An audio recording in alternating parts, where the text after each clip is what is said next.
are in the world. So we'd like to thank everybody for the time that they are taking to give to us. My name is Jason Antley. I'm a member of the ICCBA's training committee. And it's our privilege to have as our first webinar series for 2024. We're going to have Sabrina Rewald and Dr. Emma Irving from the Leiden University's Forum on International and Humanitarian Law. They are coordinators of the Leiden Guidelines and co-founders of the Phoenix Foundation, which is a Netherlands-based organization with a mission to pursue accountability for international crimes through innovation and research. The Leiden Guidelines is a very useful tool practically. I've used it in my work at the ICC as well as at the United Nations. I've had the privilege of asking Sabrina to come out to Iraq virtually and work with colleagues there as well, and try to bring some of these points to national guidelines, so national courts. So it's something that is useful in everyday work we find no matter where you are in the world. So we're very privileged to have them join us today and speak about how it really applies potentially for practitioners and lawyers at the International Court, especially those who work at the defense bar. So without further ado, I will turn it over to Emma and Sabrina, and like to thank everybody once again and note that it is being recorded. It will be available for reference later. And if you have any questions, there is a chat function, so please just let me know. Thank you. Good morning, everybody. Thank you, Jason, for that kind introduction. I'm going to go ahead and share my screens because we have some slides for you today. Here we are. So, okay, everybody, welcome to this Saturday morning training on unlocking digital evidence, an introduction to the Leiden Guidelines on digitally derived evidence in international criminal courts and tribunals. Thank you particularly to the ICCBA for having us. And thank you, everybody, for giving up your Saturday morning to be here with us. It's no small thing, and I wanted to acknowledge that we appreciate you guys giving up your free time to be here for this. So a little bit about us. My name's Emma Irving. I'm an international legal consultant. I specialize in international criminal justice, technology, and digital evidence. Prior to becoming a full-time consultant, I was an assistant professor of public international law at Leiden University in the Grotius Center, where I also worked, as Sabrina does now, at the Caso de Fiscus Forum in International Humanitarian Law, where I was one of the co-founders of the DDE project that I will be talking about in a little bit. I'm also a co-founder, as Jason kindly noted, of the Phoenix Foundation. Sabrina, I'll just give you the floor quickly to introduce yourself.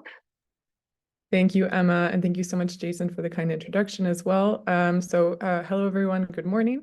My name is Sabrina Rewald. I'm a lawyer licensed in Canada and in the United States, currently based in the Netherlands.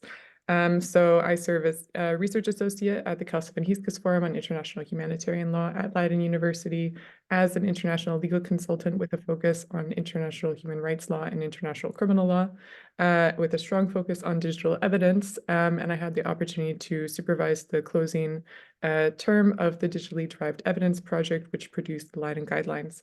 And yes, I'm also a co-founder of the Phoenix Foundation. It's great to be here with you all today, and I'll turn it back over to Emma. Thank you, Sabrina. Okay, so I want to take you through a little outline of what you can expect today. So firstly, I'm going to be giving a short introduction to what it is we're going to be talking about today. Then I'm going to be speaking about what digitally derived evidence is, DE for short, and how it might affect your work as lawyers. Then I'm going to hand over to Sabrina, who's going to be taking you through what are the Leiden Guidelines and explaining what the gaps filled by the Leiden Guidelines are. We're then going to move on to a demonstration via practical examples of the Leiden Guidelines in real life situations. And then finally, we're going to be breaking out into smaller groups to do a practical exercise where we'll be asking you to apply the Leiden Guidelines to a hypothetical factual scenario. To conclude, we will share a few marks about moving forward in this field, where we see things going, what the spaces to watch are. And finally, we'll open for Q&A at the end. So as Jason mentioned, feel free to drop questions in the comments if you'd like, but we won't be addressing questions until the end of the presentation when we have time allocated for Q&A. This is mainly just to make sure that we don't go over time and take more of your Saturday morning than we need to.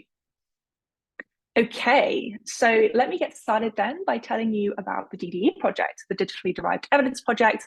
I'd like to note that this was funded by the Swiss Ministry for Foreign Affairs, so thank you for them for their support throughout the project.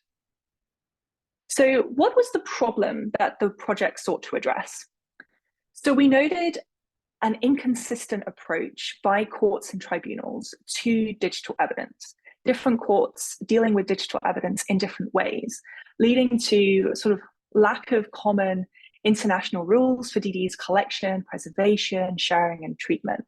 So that might mean that before one court, a video would be something that you could use to establish, let's say, the age of an individual in, let's say, in a child soldiers context. But in another court, you couldn't use a video for that purpose. So that kind of inconsistency we found quite problematic and quite troubling. And we also noticed that whilst there was a lot of attention being given to the practical sides of DDE, I'm talking here about tools that you might use for the collection, techniques that you might use to verify information, let's say geolocation, like that kind of thing. There was a lot of talk about the challenges, the opportunities of digital evidence in international criminal justice. What we didn't see, though, was a connection between these conversations about tools, about practicalities, about challenges and opportunities, and a discussion of legal frameworks, your legal rules and procedure, your Rome Statute, concrete terms. So that's what we also sought to address with this project, is building that bridge between the different conversations that were happening in this space. That led to the Digitally Derived Evidence Project that was founded by myself and my colleague, Robert Heinz. We carried it out under the auspices of the Caso Nucleus Forum on IHL at Leiden University. So the goal of the project was really to outline the ICL framework that exists and to extrapolate standards that can be used by domestic courts, fact-finding missions, and international criminal courts and tribunals when they're looking at digital evidence. Now, how did we go about this? Well, there was 3 years of research that went into it, that was carried out by a combination of Caso Nucleus members, staff members, and students within the Leiden IHL clinic. So we have many students to thank for the amazing research that they've put into this over the years. This led to a great number of case summaries. I believe 23 different cases were included, and a number of different documents were looked at in relation to those cases, which led to hundreds of pages worth of material from this project as an output. From all of that material, we extrapolated best practices, or at least that was the goal, and that morphed into what we now know as the Leiden guidelines. So in terms of project outputs, there are 2 that I'd like to draw your attention to. The first is the DDE database online, which is made up of the guidelines, which was a core output of the project, but there's also a range of other documents on there. I think Sabrina will be highlighting some of those later as well. So I really encourage you to go and check out the website that's listed on the slide, because there's a lot of really interesting information on there, not only the guidelines, but the case summaries and extrapolations document and so on. So 100 pages worth of material from the research that we carried out over time. Okay, so moving on to what is DDE and how does it affect your work? There's 2 different things that I'll be talking about in this section. So firstly, what is DDE and what kind of evidentiary issues do we see in the DDE space and I want to highlight a few of those different points around which there's a lot of conversation at the moment and which are spaces to watch. But firstly, what do we mean by the term digitally derived evidence? So there's 2 types of material that we include in this term: digital evidence and digitized evidence. So starting off with digital evidence, here what we're talking about is material that was born digital, in the sense that it was created in a computer environment. That would be when you pick up your phone and take a photo, for example, that material was born in your phone and you might print it, but it started off life in your phone. So that's what we mean by digital material. So different examples of digital evidence then. So we can think about photos and videos. These have been used at the ICC for quite a long time. All the way back in Labanga, we had videos of child soldiers. And going all the way back to Nuremberg, we had video being used there as well. But when we're talking about digital evidence, that would be videos and photos that were born digital, that were made on a phone. And this will not be news to you that my example here, of course, is the Al-Wafali, one of the Al-Wafali videos from the arrest warrant. So it's hugely interesting, these use of videos, and I'm sure many of you share my sort of disappointment that we haven't gotten more information from the court on how they want to treat these videos, how they will be treating these videos, with the case being at a standstill. Let's see how it will go. But that's a really interesting example of born digital material that was most likely made on a phone, though we don't know that for sure, but also comes from online social media. So it has this sort of double digital element. Another form of digital evidence I'd like to draw your attention to is aerial imagery. And we really saw this starting to become a very important source of evidence at the ICTY, where there were a lot of breakthroughs in using aerial images, aerial photographs, to establish disturbances in the earth, which were indicative of the presence of mass graves. So here you can see a before and after photo of the same place, with the earth clearly disturbed in the second photo. So we have aerial images, we also have satellite images. Satellite images, in this respect, I'd like to draw your attention to the Al-Mahdi case. If you haven't ever had a chance to look at it, I really recommend going onto the Situ research website and having a look at the Al-Mahdi platform.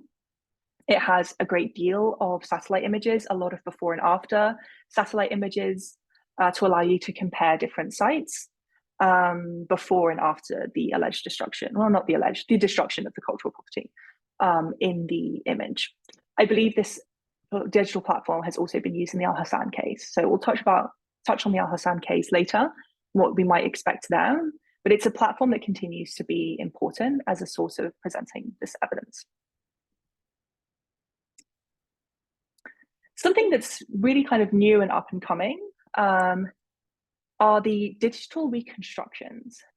So I find these are particularly interesting because of the way that they use witness testimony to build a 3D model. So we see here an example of a screenshot from an Amnesty International reconstruction. There's also those that are made by forensic architecture, where they use witness testimony to build a 3D model based on what the person's describing. And it allows you to then walk through these spaces based on the recollection of people. To my knowledge, these haven't been tested yet at the ICC, but it's something we could start to see in the future and is an interesting space to watch for sure. There's a slight delay on my slides. Apologies for that. If you see some strange pauses in my presentation, I'm waiting for the slide to come up. Okay, so that was digital evidence. Let's move on then to digitized evidence. This would be analog material that's been transferred to a digital format. Now, it's really important when we were crafting the DDE project for our definition of DDE to encompass these two types of material, because the material that we have built the guidelines on is also case law that's quite old. So the ICTY case law, of course, predates smartphones, it predates a lot of the technological developments that we see today, and even the early ICC cases predate that kind of material. So it's something we really wanted to make sure that was covered, because it wasn't necessarily born digital, but it now is digital because it's been transferred into a digital format. That data that's been made digital can then be manipulated in a computer or stored or transferred and shared through a computer environment, which really gives it a digital identity, even if, as I say, it wasn't born digital. So as an example of this, you can think about radio broadcasts or phone intercepts or radio intercepts that have been transferred from a cassette. I'm hoping that there are people in the room old enough to remember what a cassette is, but I'm sure that there are people who don't, have been transferred from a cassette to a digital file. Or you can think of something as simple as scanning a photo, like when your grandma scans all of the old family photos and then bombards your phone with them. Personal anecdote from just the other day. So those would be examples of material that were analog and are now digital. And digitally derived evidence as a term is designed to encompass all of these. Okay, then let's talk through some of the key evidentiary issues that we see in relation to DDE. Now, I'm sure this will be no surprise to anybody for me to tell you that we live in a smartphone era. If you don't have a smartphone either in your pocket or on your desk next to you, I'd be quite surprised. I personally, of course, do. It's right there. We are living in an environment where smartphones are ubiquitous. They're everywhere. Everybody's on the internet. Everybody's on social media. So the amount of information that we see and can access on a daily basis is unprecedented. And what that means from an evidence point of view, from an information point of view in a criminal law context, there's a huge shift in how we need to approach evidence in this new internet era, the TikTok era, if you want to call it that. And by sort of extension of that, we're also in the deep fake era. The impact of generative AI on international criminal justice, on criminal justice in general, and as well as a whole other range of fields, is going to be absolutely huge. I don't have any answers. I expect it's something we might chat about in the Q&A, but it's definitely something that we need to be aware of. Now, related to this question of living in a smartphone era, living in an internet era, a TikTok era, is the importance of algorithms removing content that's been posted online. So we might be in the TikTok era, but we're also in the era of algorithms removing content from TikTok in an automated way. So you might see a video that's highly, highly relevant to a case that you're working on, disappear before you've maybe even had time to watch it. If a colleague said to you, hey, follow this link, and then by the time you get there, it's gone. This is a pretty huge problem at the moment, especially since social media companies started automating this process much more than they have done before. Now, don't get me wrong, removing problematic content is important, but providing access to that content to those who need it for accountability purposes is also important. And online content companies are struggling to strike that balance at the moment. Now, continuing with the theme of private companies, an intersection between private companies and digital evidence can also be seen in relation to, for example, satellite imagery, where the satellites themselves now have the capacity to give you an incredibly granular, detailed picture of what's on the ground in quite an alarming way, really. I mean, they can get your face, like it's if you're looking in a particular way. But you can't necessarily access that because there are restrictions that governments put in place to the level of detail that you can access with a satellite photo. There are strong reasons for that, but it can also be problematic if, for example, a government is restricting access to detailed satellite footage over a particular area, especially when that's the area where problematic events are happening, where there's violence, where there's alleged international crimes going on. So private companies and the government have quite a lot of control over the types of DDE and the granularity and detail of that DDE that you might be able to have access to. And then I touched on this a little bit with my first point, that we're now entering an era where the volume of material is just simply overwhelming. I read recently that there's about 40 years worth of footage of the Syrian civil war. If you played it all back to back, that's how long it would take you to watch it. So the amount of data that you have to work with is enormous, and that can lead to a number of different issues in terms of resources, in terms of fair trial, in terms of equality of arms, and a whole range of other things that we can go into later if you'd like to. Just as a nice sort of animated example of this,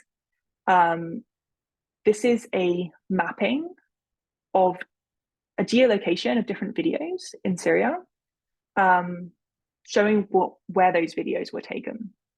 And you can just see how much space that covers, how many videos it covers. There's just such a massive amount of material. Now, what we need to work with this material, this huge amount of material, are technical experts, people who have technical literacy. I don't know about you, but I don't necessarily always know how all of these things work when people are talking about algorithmic sorting of evidence and using AI for this and AI for that. As much as this is my field, it's very difficult to be an expert in all the different kinds of technology that are available, and which might be interesting from an international criminal justice point of view. It's definitely not something that is taught that much in schools or at universities, and not something that you would just inherently know. So it's something that has to be learned, has to be taught, this understanding of the technical issues surrounding DDE. So in that sense, we need training. We need training for judges, we need training for lawyers, we need training for investigators. That all takes money, that all takes time. There also needs to be an acknowledgement on behalf of judges and lawyers and investigators that this training is necessary. Also on a side point, something I'd like to just flag is the need for us to think carefully when it comes to the notion of expert witnesses. So normally what we would do with difficult material, scientific material that isn't something that a layperson would necessarily know, is we would rely on expert witnesses to assist the court or assist in the interpretation of evidence. Now, when it comes to digital material, of course that works in the sense that you will have experts in different kinds of technology, different kinds of techniques, different kinds of DDE. But in the open source context, for example, one of the big things about open source investigations is that they are democratizing, in the sense that you can go online and learn the tools that you need in order to conduct an open source investigation yourself. It's hard in the sense that it's complicated, but it's reasonably accessible to learn because there's a lot of information out there. So if I were to spend a week doing that, does that make me a technical expert? Can I then be an expert before the court? So this is something that's an evolving issue. The Global Legal Action Network, GLAN, along with Bellingcat, hosted a mock trial in the UK before a UK judge, where they tested some of these issues. One of the things they tested was how you would define an expert in that sense. I see that there's someone with their hand up, but I'd like to keep questions for the end of the Q&A, if you don't mind. So they had this mock trial, and one of the things that came out is an acknowledgement on behalf of the judge that indeed experts in open source investigations can be a field of expertise that would qualify you as an expert witness. So this is another evolving issue, something for us to keep an eye on when it comes to the evidentiary issues around DDE. So related to that is the impact on fair trial rights. So bringing expert witnesses on board, having the training that you need in order to investigate the material that you have, in order to understand this voluminous amount of material that you have, requires expertise, it requires resources, it requires time. And that can have a big impact on the rights of the defendant if the defense team doesn't have access to the same kind of resources and training that the prosecutors would have. This is not a new issue. I'm sure all of you are thinking, yes, yes, yes, Emma, this is not news to us. True, all very true.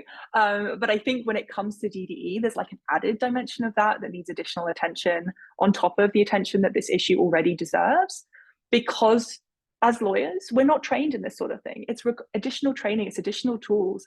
Some of the tools that you would need to analyze and understand DDE and to make them usable, they can be expensive. And it's not something that's necessarily given the amount of thought that it needs to be given. So that's a big space to watch as well. Now then, looking to the future, will we be wearing VR sets, virtual reality sets in the courtroom? The answer is probably yes. They are doing this. In Sweden and China are just a couple of examples of where they're using virtual reality headsets in the courtroom. For the people not wearing the VR sets, it must be quite funny to watch people walking around in this virtual space that you're not a part of. A little bit like when you used to go to the silent discos and everyone was dancing and it was quiet. I don't know if that reference ages me or not. But this is the future is exciting, but it's also worrying from an evidentiary point of view. And there's a number of different issues that we definitely need to be keeping an eye on. And the introduction into the courtroom of things like VR headsets, but also the digital reconstructions that I spoke about earlier, are definitely things that we need to be keeping an eye on as we're moving forwards. Okay, so that was my little snapshot of what DDE is, the different kinds of DDE that we might see, and the different key evidentiary issues that we need to be keeping in mind for the future of these discussions and for our discussions today also. So I'm a little bit ahead of time. So in fact, our coffee break is a little bit early. Sabrina, should we keep it where it is and give people a break now?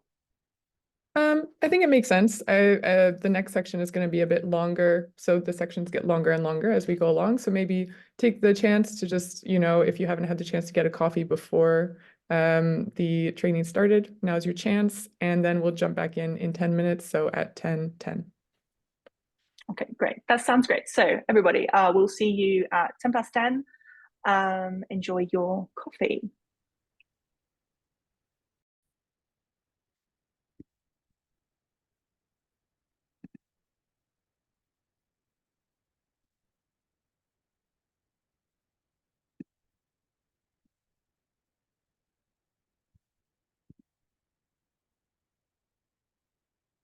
And so we'll be moving into part 2. What are the Leiden guidelines on digitally derived evidence?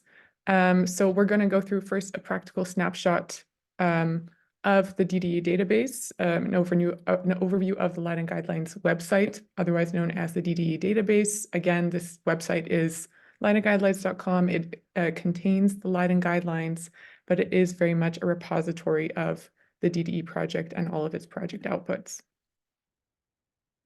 Then we'll just take a moment to situate the guidelines among the sources of international criminal law and take a look at some key evidentiary concepts that are critical to understand in order to move forward and get a deeper sense of how the guidelines operate. So I just want to give everyone a warning. We've been working with a black screen, but the screen is about to shift to a white one. So just prep yourself, grab some shades because it's going to get a little bit brighter.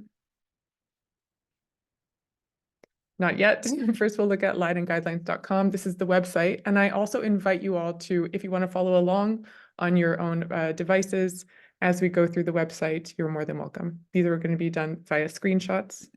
So here we go to the white screen. And this is the website. So again, this is the DDE database. This is the home page when you click on leidenguidelines.com.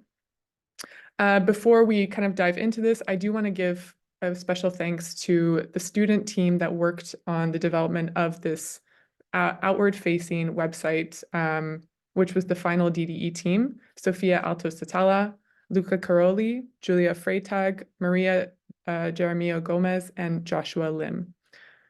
Without them, this website would have taken substantially longer to build, and they found a way using GitHub to very quickly bring the guidelines into an accessible and well-structured format.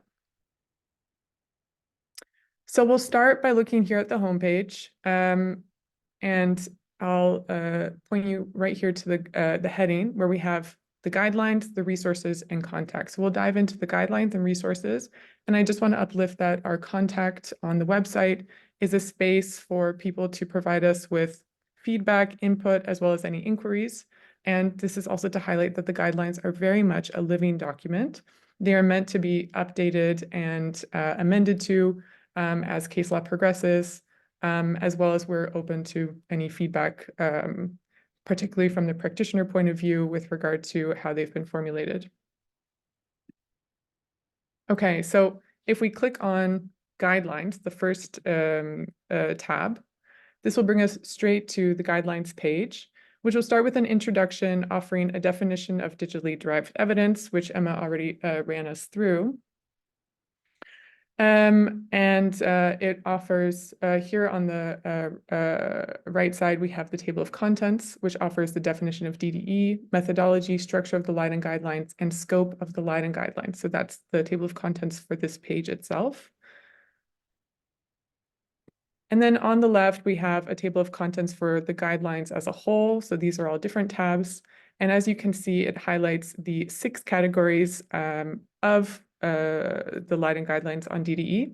And these categories represent the categories of digital evidence that were deemed to have enough discussion enough robust discussion by the courts to warrant the creation of their own guideline category. So that's videos, photographs, aerial and satellite images, intercepts, intercepted communication, call data records, and audio recordings. So if we go into videos, the videos tab, if we click on it. So this is a screenshot of already halfway down the videos page. As you can see, we're at guideline A5, so halfway down, and we have a table of contents of all of the guidelines that are available on this page and under the videos category. So we're at guideline A5, which is the court can make an inference from the content of a video to the extent that it allows the court to make a definite finding. The guidelines are structured in such a way that they have the guideline itself and then an explanatory note. The explanatory note identifies the cases from which the guideline was derived, as well as the stage of proceedings and the court. And then, of course, we also have keyword references to assist with ease of searchability. And one of what I find to be the most helpful tools on the guidelines website is the footnotes, which are all hyperlinked. So that footnote 34 will lead us to its respective footnote, Prosecutor versus Caramara et al., which was used in order to build the guideline itself. And it will hyperlink to the relevant decision with a pinpoint, so you can find out exactly what this was derived from. And that's, I think, very helpful because the guidelines themselves might be summarizing the case. So if you want to see what the court actually said in that respective decision, you can just link to the decision itself, and that can just offer, again, really readily accessible information on how this piece of DDE was treated. Okay, so going back to the home page, let's take a look at the resources that are available on the Leiden Guidelines website. Since, as a reminder, this is a repository, so it's not just the Leiden Guidelines. So we start, though, with a PDF version of the Leiden Guidelines themselves. This is helpful for all of those who are fans of the Control F function and who maybe want to search through all of the Leiden Guidelines. For example, if you're looking to see how probative value has been assessed throughout a variety of cases, then Control F-ing for probative value through the PDF of the Leiden Guidelines might be a good place to start. And then what I do generally when there's something that I can't find in the Leiden Guidelines, the next places I would look are the extrapolations document and the case summaries document. These are additional case law resources. The extrapolations document is actually an early version of the guidelines, which highlights extrapolations from each case, organized by case and stage of proceedings. It's also organized in a broader way by the categories of DDE. And then you have the case summaries document, which is probably the document that I use the most out of the DDE database. It's a 350-page document offering all of the relevant DDE discussions from the 23 international criminal cases that were deemed to have a robust discussion of digitally derived evidence.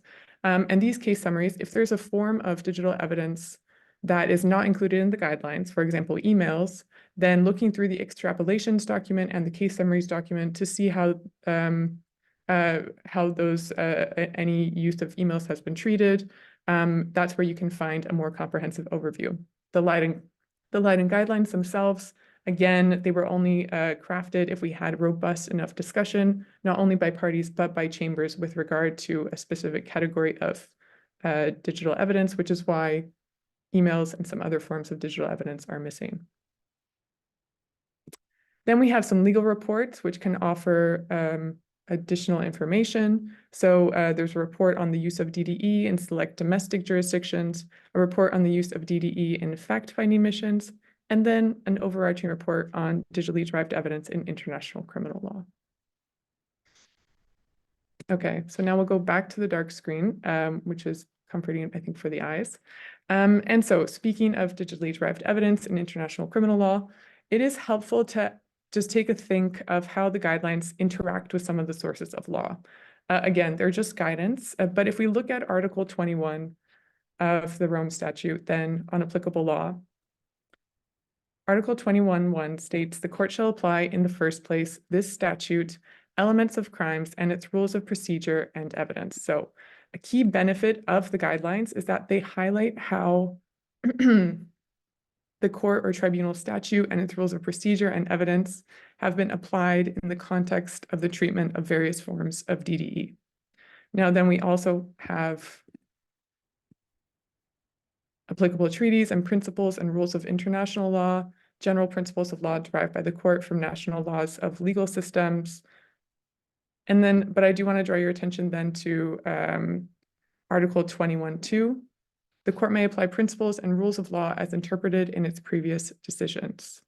This is also where the guidelines and DDE database delivers support, because it identifies how the guidelines identify how principles and rules of law with regard to digital evidence have been previously interpreted.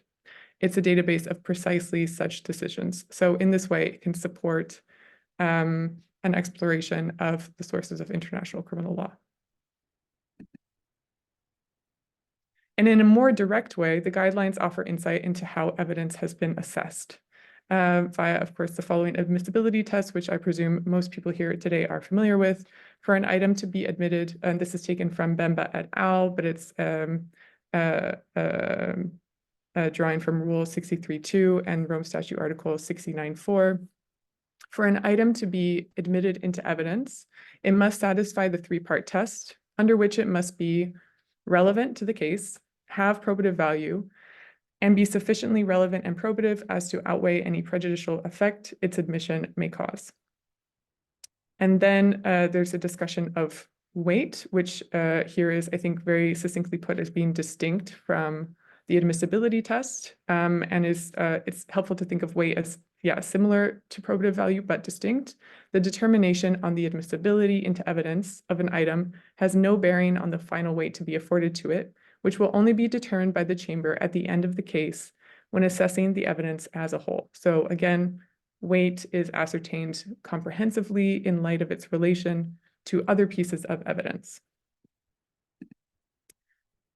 And what this does is it leads us into a conversation about the admission versus submission model at the ICC, which is, as you are probably likely aware, a trend among trial chambers to shift from an admission model to a submission model. The submission model, you rely more on the judge's prerogative to officially submit almost all tendered evidence, or for the parties to submit almost all tendered evidence, and for the judges to defer determinations as to the admissibility of the evidence up to the point of judgment. This is, of course, unless there are some exclusionary rules at play that require the trial chamber to make a determination at the time. So it's the majority of evidence, not all. And of course, the admission model would explore the admissibility of evidence at the time that it's submitted. So again, this is the court's prerogative, and it's very reflective of the tension between the civil and common law approach that the ICC has taken in the development of its rules of procedure and evidence, and the structure of the court as a whole. But when it comes to digital evidence, it creates an added layer of complexity, this submission model and the trend towards it. And so that's why I asked the question, is the submission approach future-proof? And this has been reflected by a few scholars as well. And I think I'll actually list those articles in the chat, a few articles that do lift up this issue from the context of digital evidence. But just to give a brief overview of what the submission approach has the impact of when it comes to digital evidence is ultimately it can result in it is the result of less vetting of evidence prior to arguments, which means that more evidence has to be vetted by the parties. So Emma lifted up some of the issues that we generally see when it comes to digital evidence, and a lot of these are triggered by the submission model. So more evidence that has to be vetted by the parties takes up more time and resources, which impacts equality of arms. And we know that the resources tend to be more limited on the defense side. They can impact the accused's fair trial rights, limiting the accused's ability to put forth an adequate defense. DDE scholars have also suggested that the submission model might actually be incompatible with the voluminous nature of DDE, and that's only exponentially increasing. And of course, with an increased level of DDE, there's an increased demand for resources such as experts to authenticate the submitted data. So when it comes to how the submission model interacts with the guidelines themselves, the greatest impact for scholars and practitioners who are working on guidelines and similar resources is that there's a loss of information that would otherwise be received from interim admissibility decisions. That's where the nuances of the admissibility criteria related to forms of DDE, especially more novel or like less discussed forms of DDE, tend to be parsed through. So one example already is the fact that in Bemba et al., Facebook photos were submitted as evidence, but they were not included in the judgment. And by they not being included, I mean there wasn't a discussion as to the nature of the evidence in the sense of it coming from Facebook and the digital nature of it. And as such, we did not have the ability to include Facebook photos into the guidelines because we didn't have the requisite chamber discussion, which is a necessary part of our methodology to actually incorporate them into the guidelines, which creates a bit of a shame for practitioners and academics alike. It's a lack of guidance on how we can move forward. So with that in mind, I'd like to now guide you through a few of the areas where we did deem that there was robust enough discussion. And so I'll walk you through some of the gaps that are filled by the Leiden guidelines. I'd like to do this by essentially reverse engineering some of the guidelines, which in my opinion is a great way to understand the guidelines themselves and how they were crafted. So I'll be walking through a few categories of guidelines that speak to specific gaps that the Leiden guidelines fill when it comes to some of those questions of uniformity of how the courts treat DDE. So we will be looking at what the guidelines say with regard to how best to submit evidence, points that go to probative value and relevance, corroboration, exclusion of evidence, and what the guidelines say about managing voluminous material. So if we look at how the Leiden guidelines explore the questions of how best to submit evidence, when it comes to whether a piece of evidence should be admitted or submitted in its full length versus as an excerpt, looking at Prosecutor versus Taganda, where the defense sought to tender some video excerpts of a video broadcast in order to provide context to the security situation on the ground following the arrival of armed forces. The prosecution argued that the excerpts were too selective. The ICC trial chamber in Taganda ended up admitting the full video broadcast instead of only the excerpts in order to provide the context to the security situation portrayed by the video in its entirety. As such, we drew from this guideline A1, instead of excerpts, videos should be submitted in their entirety. Now, a few things to understand as we walk through this exercise. Anything that's highlighted in blue is directly verbatim from the explanatory note under the guideline. And also, I'll be lifting up one or two cases for some of the samples that we have here, but most of them are drawn from multiple cases. So as you can imagine, with a guideline like A1, that videos should be submitted in their entirety instead of excerpts. The same applies to different forms of different categories of digitally derived evidence. And we found that for audio recordings, we were finding the same types of discussions about the fact that the full audio recording and not an excerpt thereof should be submitted. So we called these mirror guidelines, which you might find throughout the guidelines if you give them a scan. But the mirror guidelines, even though they are the same in the form of the guideline title, the explanatory note will be derived from different case law. So for example, for F1, we drew from Prosecutor versus Bemba, where there was a discussion that the prosecution should provide recordings in full and not just excerpts of them. So what do the guidelines say about probative value and relevance and how these can be assessed? And we look specifically at what the guidelines or what the case law said about how indicia of reliability was used: date, time, location, author, source, or chain of custody. We crafted the guideline B2 photographs can be admitted into evidence if prima facie authenticity is demonstrated by providing information about the date, the location, the events depicted, the author, the source, and or the chain of custody.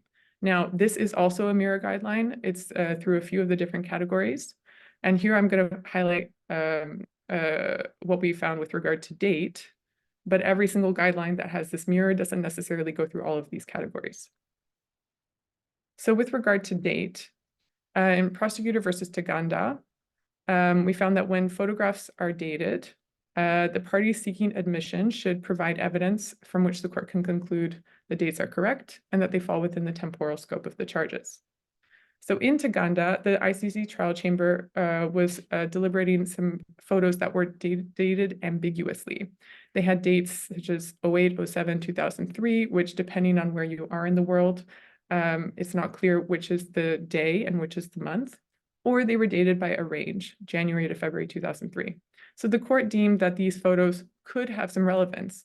This type of ambiguous dating is not totally outside the scope of indicia of reliability. But at the end of the day, these photos were actually not admitted.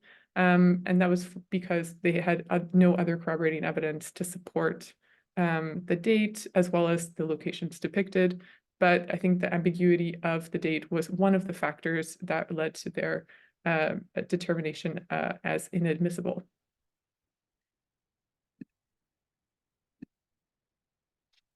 So what do the Leiden guidelines say on corroboration when it comes to digitally derived evidence? And what do they say when it's a piece of evidence that needs to overcome some evidentiary shortcomings? In Prosecutor versus Ongwen, the pretrial chamber found that some radio communications, which were a major category of evidence in this case, that they were reliable even though they were flawed due to some shortcomings in the circumstances regarding the creation of the intercepts. They had been recorded over 10 years ago with rudimentary equipment. And this was actually this conversation, there was a conversation of the reliability of the intercepts, but it wasn't clear what exactly the shortcomings were until we dove into the transcript. So this was taken from a transcript, which is, again, another thing to highlight about the Leiden guidelines, that they do offer a deep dive into the court materials with regard to the treatment of DDE. Ultimately, the reliability of the intercepted radio communications were ameliorated by the explanation of the process of interception, including by statements of 9 witnesses involved at all levels of the interception operations.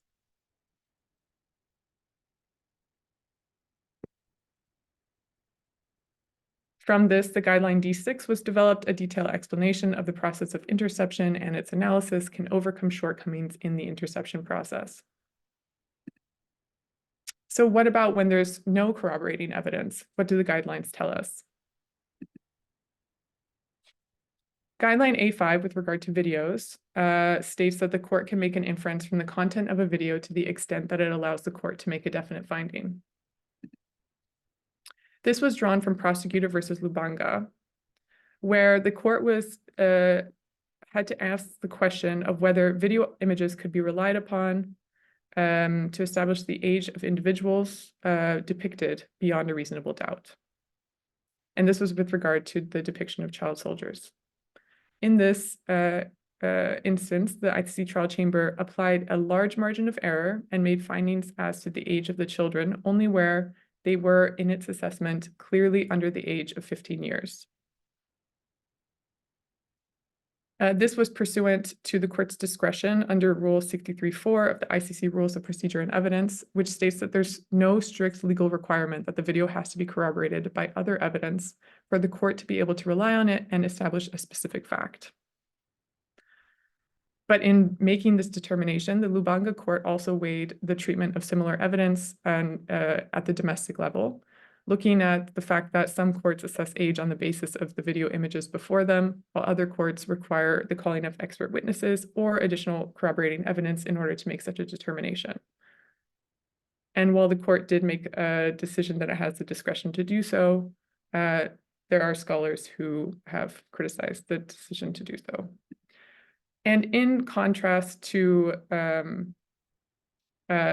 to that prior decision to be able to depict the child soldiers, the Lubango trial chamber rejected another video which showcased children who could be under the age of 15, but they showcased them for only 2 seconds, which was deemed to be too brief to enable a definite finding.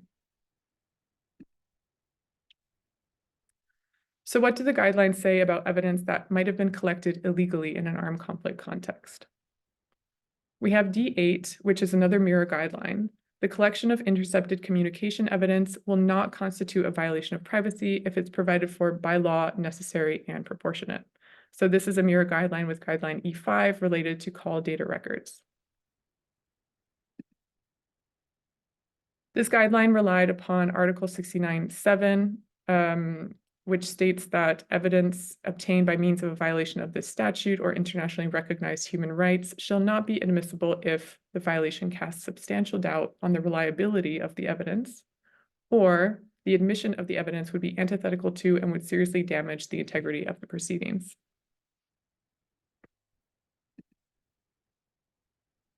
In Prosecutor versus Berdyanin, the ICTY trial chamber, relying upon Article 95, which is a mirror image of Article 69(7), assessed illegally obtained phone intercepts against Article 95, and stated that it must be noted this fundamental right to privacy is not absolute, and that even if illegality was established, we have come to the conclusion that evidence obtained by eavesdropping on an enemy's telephone calls during the course of war is certainly not within the conduct which is referred to in Rule 95. It's not antithetical to, and certainly would not damage the integrity of the proceedings. I do just want to point out that Prosecutor versus Berdyanin, we don't actually have a case summary for this case. It's included in the explanatory note, but that was in order to color the discussion on the same under the same guideline for Prosecutor versus Renzaho.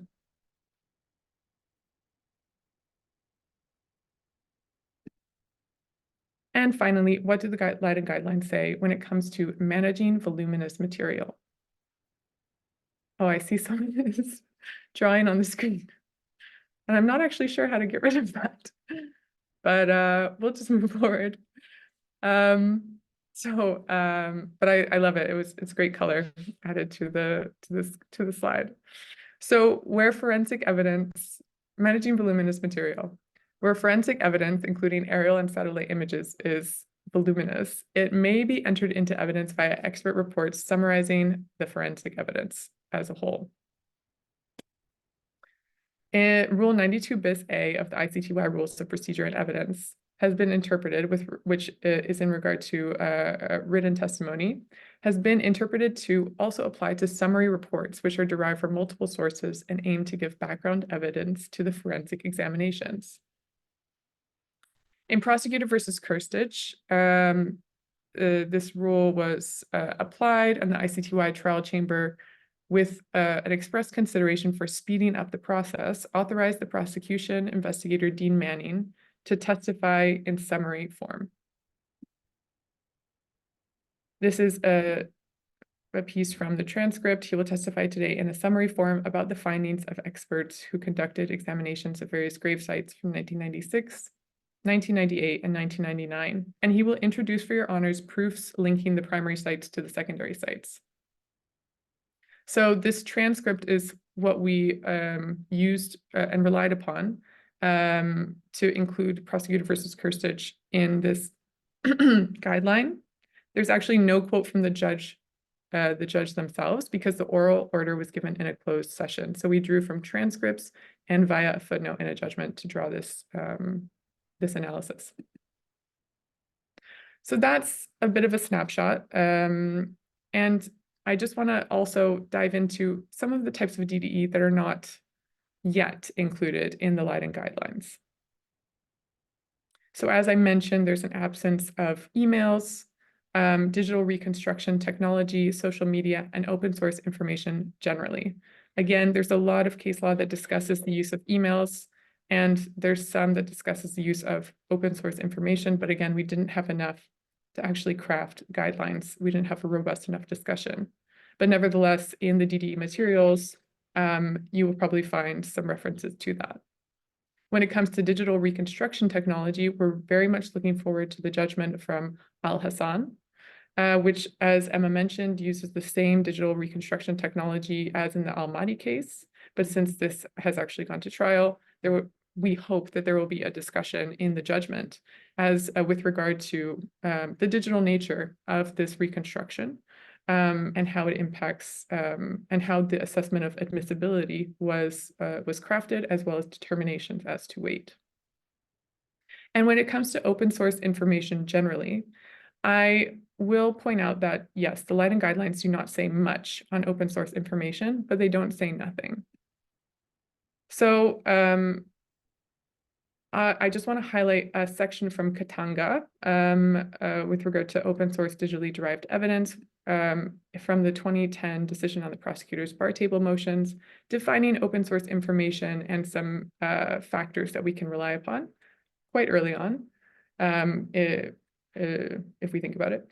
Open source information is, generally speaking, material which is publicly available from an open source, internet or public libraries. It will only require the tendering party to provide verifiable information about where the item can be obtained. If the item of evidence is no longer publicly available at the time it's tendered, then the party should clearly indicate this and provide the date and location from which it was obtained. So in reliance on that, plus some other case law, the Leiden guidelines do offer some insight into open source media broadcasts. Nevertheless, these can be transferable to other forms of open source information, potentially. So guideline A6 discusses an open source TV broadcast in the explanatory note. It's a bit further down in the explanatory note. And a few key points about that open source discussion. It was determined that reliability is bolstered by the public availability of the TV broadcast on an official website. And other indicia of reliability for something open source can be the date of emission, images or voices of the interviewees, and media source logos on video broadcasts. This can particularly be the case if they're continually displayed and uninterrupted. And of course, for both the TV broadcast and as well as for guideline F4, we're talking about a source where it's not clear who the author of the broadcast is. So again, we don't know is the author of the source. Additionally, guideline A6 states that the tendering party may also provide verifiable information about where the video can be obtained, drawing from the Katanga decision, or if it's no longer publicly available, the date and location from which it was obtained. So this can be transferable to, for example, something that was online and has been taken offline. If the date and location from which it was obtained can be provided, then that's indicia of reliability. Whether it's enough, we'll have to take a holistic assessment. And furthermore, what we have today are tools that actually archive different segments of the internet. So it's possible to see what, for example, a social media site was depicting on a certain day based on these archive tools. Guideline F4 with regard to audio recording looked at an open source radio news report where a report by an unknown author was admitted because the council showed relevance, probative value, and how it fit into the case. And it also notes that indicia of reliability when it comes to audio recordings includes information to identify the recorded voices. Okay, now we'll go for another 10-minute break. And we'll see if we can get rid of these lines on the screen, but they have added some nice color. Yeah, and I think we might still be very much ahead on time. But why don't we take another 10-minute break and we'll reconvene at 5 to 11. I suggest we make a start. See if we can maintain our marvelous lead in terms of time. I can't imagine that anyone will be sorry if we have more time for Q&A and potentially finish up a little bit sooner, and then you could all go and enjoy the rest of your Saturday. Not that you're not enjoying your Saturday now, because I'm sure that you were all extremely excited to be here. So let's get started once again. Let me just see why Yes, so we're going to be talking through some practical demonstrations. We want to illustrate how the Leiden guidelines can be applied to specific pieces of digital content, and how they can be used to highlight some of the issues that we might see with that content. Okay, we're going to start off with intercepts, radio intercepts in this case in particular. Now, the New York Times has been doing some really interesting work with intercepts in relation to the conflict in Ukraine. So they have been intercepting radio communications between Russian military personnel. So some of you may know, at least some of the communications happening between the Russian military in Ukraine is happening over unencrypted radios, which means essentially that anyone with a radio can tune into the correct frequency and hear what's being said.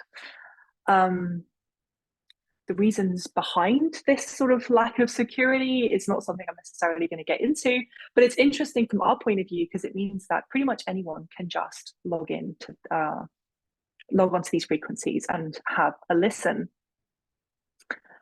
This is something that you might have done if you had walkie-talkies when you were kids and you were tuning into your siblings talking to each other on walkie-talkies. Another personal anecdote. Hopefully you're not getting sick of them. Right, so the New York Times has been collecting these radio intercepts of Russian soldiers talking to each other. Now on the screen you can see one of the images is of the radio waterfall, the more sort of like technical behind the scenes radio collection software. And there's also a screenshot of some of the conversations that are happening. Of course, this is translated, that goes without saying. So here you can see direct all weapons, you need to aim all of them. Like this is clearly conflict related conversations that are happening. They're using code words, they're also using code names for the different people that they're talking to and about. Now, in addition to radio intercepts, the New York Times has also been working with phone intercepts.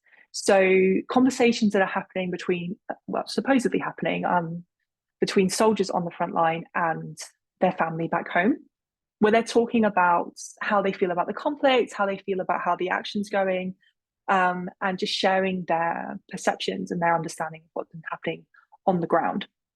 Excuse the foul language in the screenshot. Yeah, it is what it is. That's how people are talking over these phone calls. Now, these phone calls, my understanding is that the Ukrainian government has been working with telecommunication companies in Ukraine in order to intercept these phone calls. They're not being intercepted by the New York Times itself.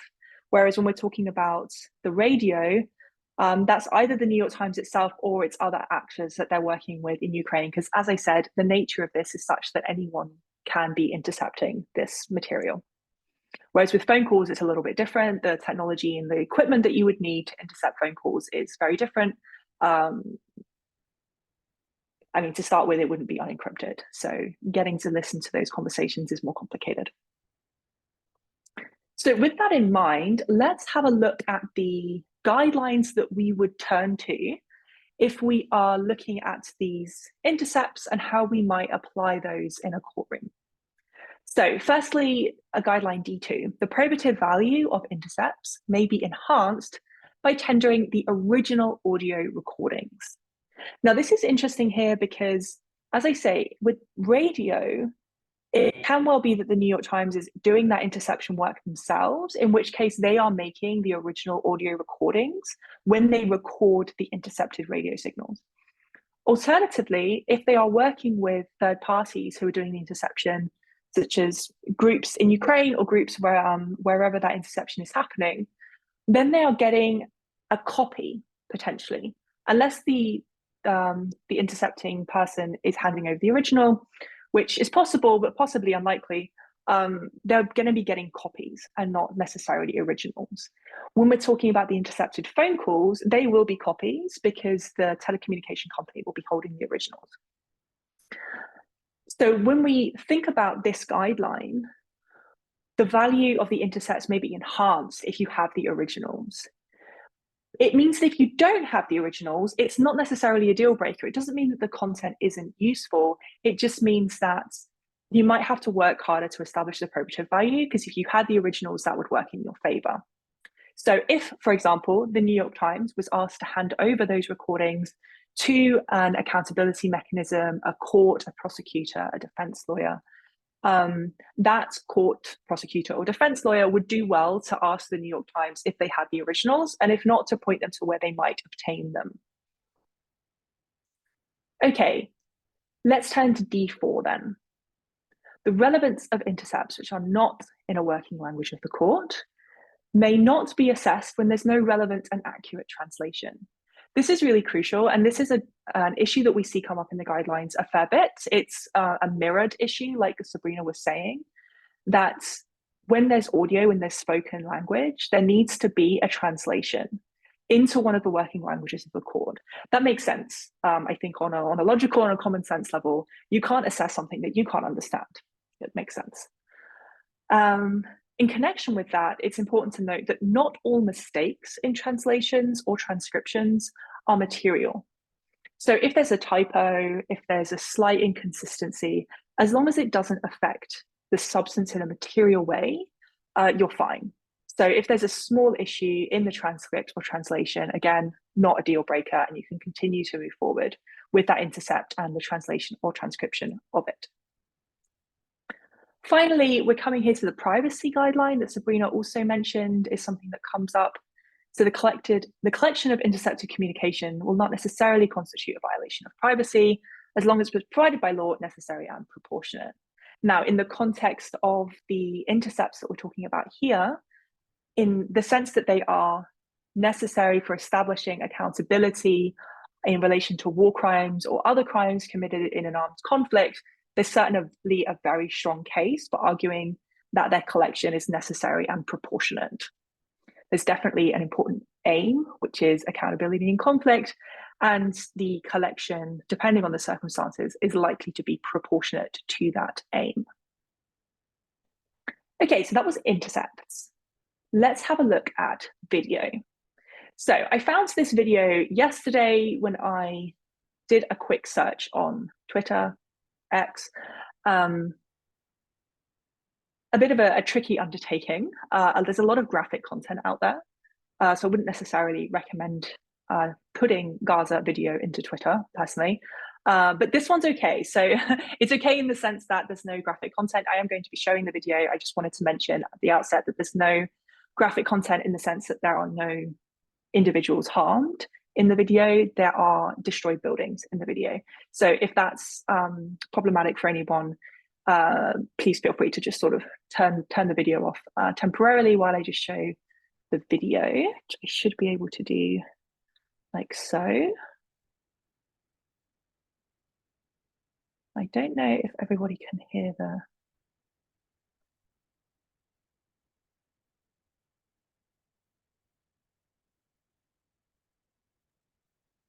We can't hear the sound on our end. You can't hear the sound. Okay. So maybe of what it sounds like. Yeah, okay. I will describe it then. That's good to know. Thank you, Sabrina. So, I mean, I don't necessarily need to show more of the video than that. I'll just pop back to the slides. So the video, essentially, the narration that's happening in the background that you can't hear is someone speaking in a language that's not English. And Sabrina very kindly asked a friend to just give us an insight into what was being said, because I'm not able to understand it, neither is Sabrina. It's just a description of the fact that the buildings are flattened, the buildings are destroyed. But it's not in English and it's not in French. So this video was posted by this individual. Sadly, Gaza, as we know, no longer exists. This is an annihilation. We have a date on the video of when it was posted, of 25th of January, 2024.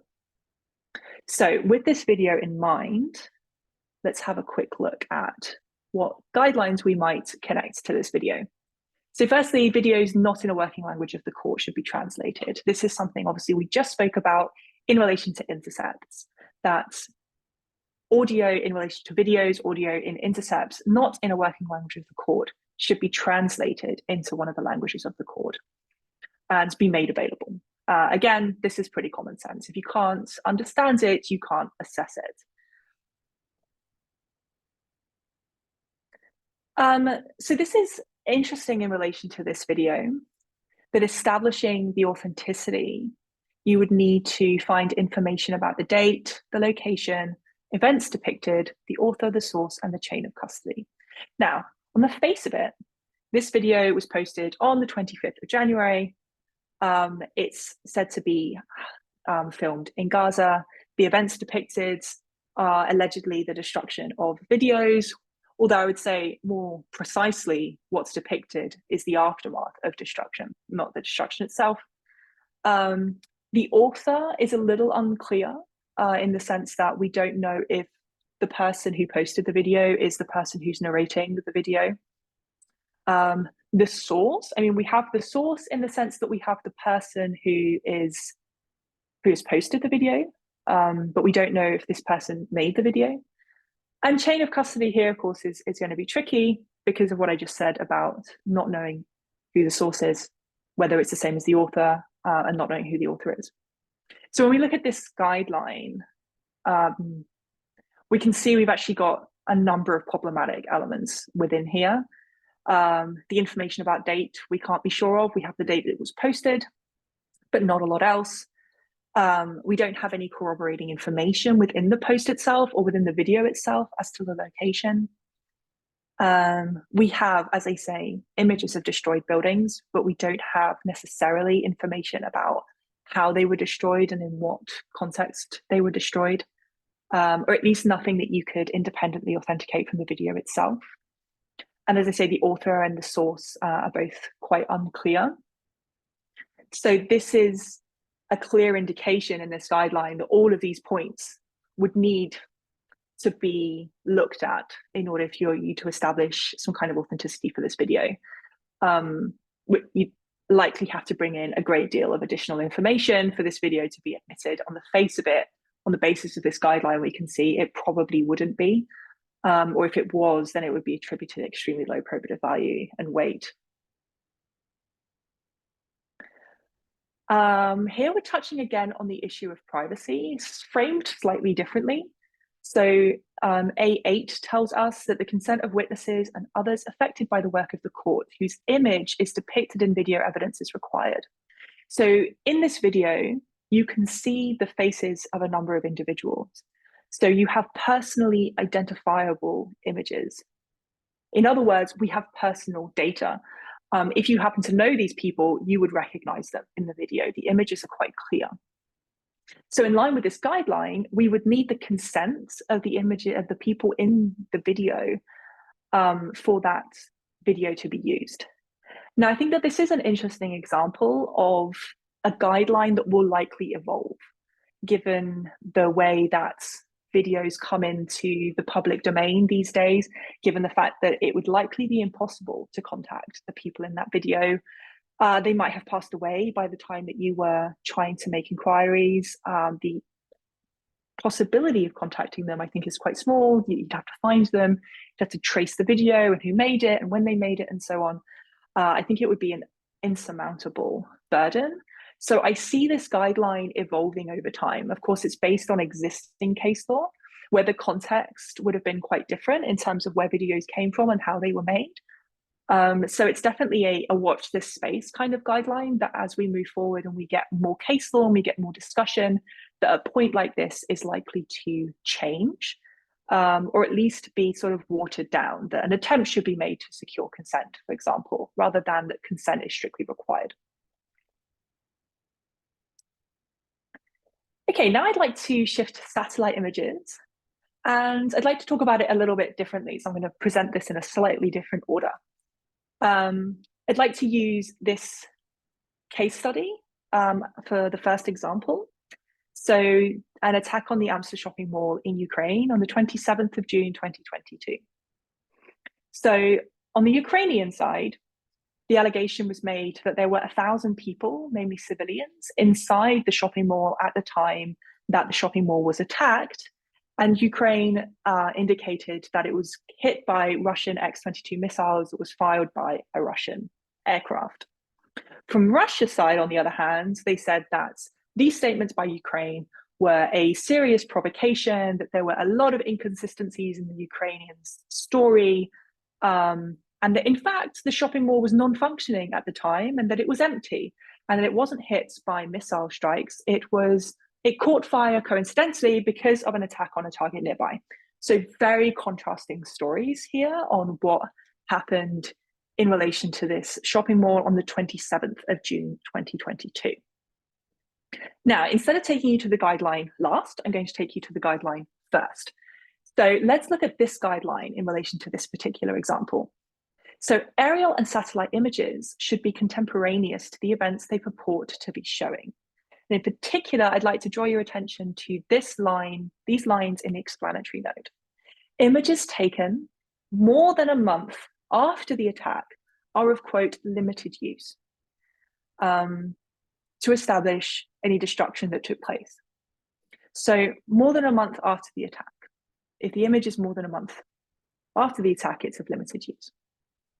So then with that in mind, here are some satellite images of the shopping mall. This is derived from a Bellingcat report where they analyze different aerial images, different satellite images in relation to this attack.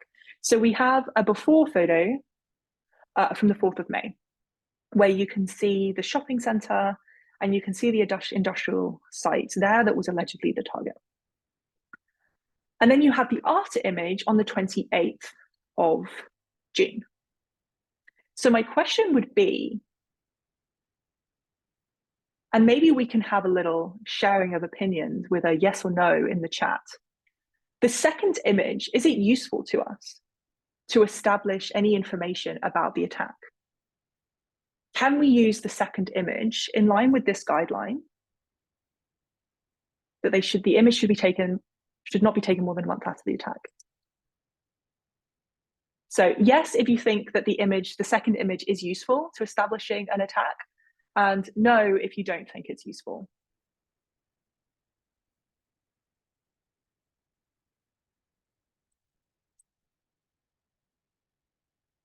So we have a yes, just the one.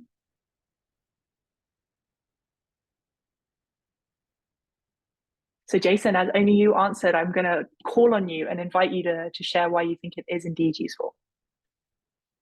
Something like this can show us the extent of the damage, which you can see around the shopping center. It can also then allow you to, if you wanted to test the Russian explanation that it was the result of a fire, you'd be able to see damage between the two sites, for instance, the extent of the damage to the industrial site, if any.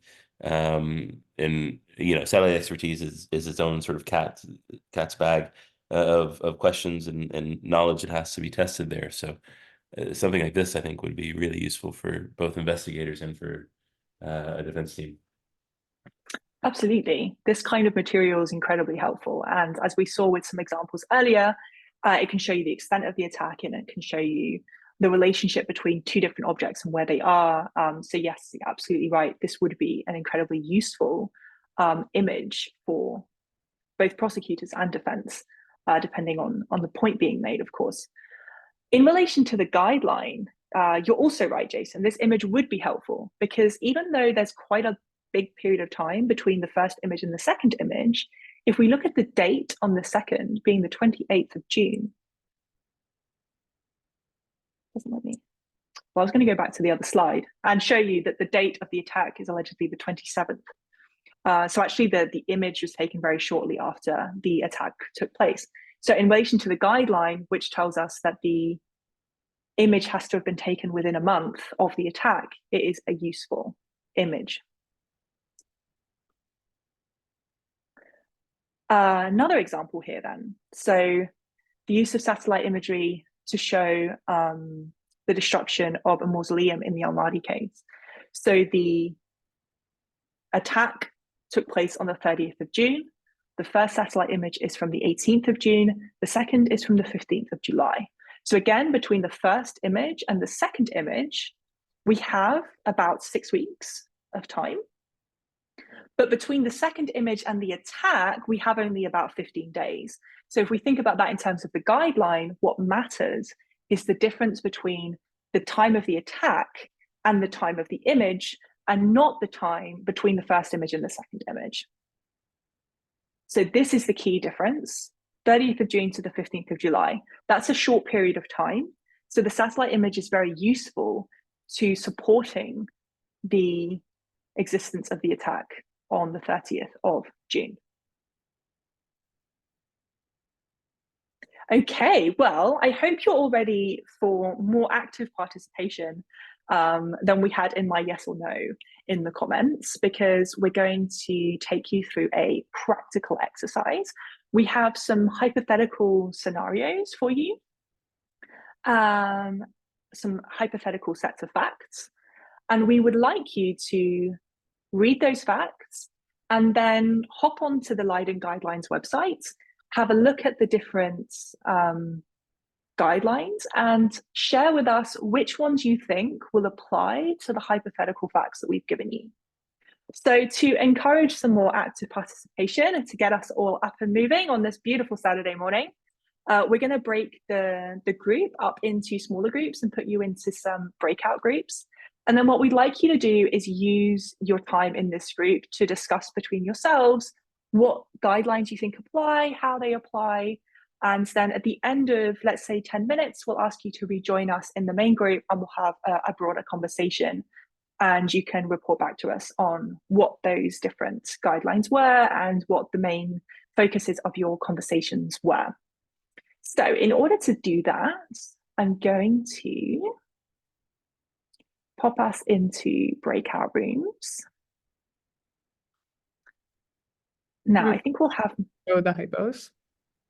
Oh, that's a very good point. Yes. Before I put you in the breakout groups, I'll just pop the hypotheticals up here. So I'm going to put us into 4 groups, I think. Let me just got 19 people. Yeah, that should work. I'm going to put us into 4 groups. And I would like groups 1 and 2 to discuss hypothetical case 1, and groups 3 and 4 to discuss hypothetical case 2. If we look at different hypotheticals, it will give us more grounds for discussion when we rejoin. So please remember 1 and 2 are looking at case 1, 3 and 4 are looking at case 2. What I would encourage you to do is, if you are a very quick writer, to quickly take notes, but more likely take a screenshot or a picture of the screen with your phone. I'll give you just a minute to do that so that you've got those that information at the tip of your fingers for when you need it. And then in a couple of minutes, I'll pop us into our breakout rooms for to discuss the 2 hypotheticals.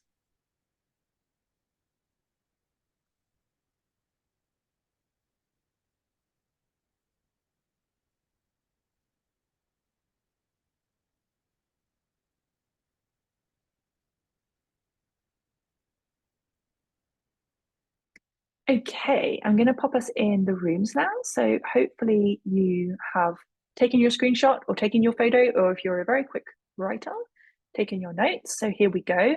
We'll see you in, let's say, 10 minutes. Just as I say, log on to the leidenguidelines.com website, have a look through the guidelines that you think will apply. Groups 1 and 2 are doing case 1, groups 3 and 4 are doing case 2. So we'll see you back at about 11:30.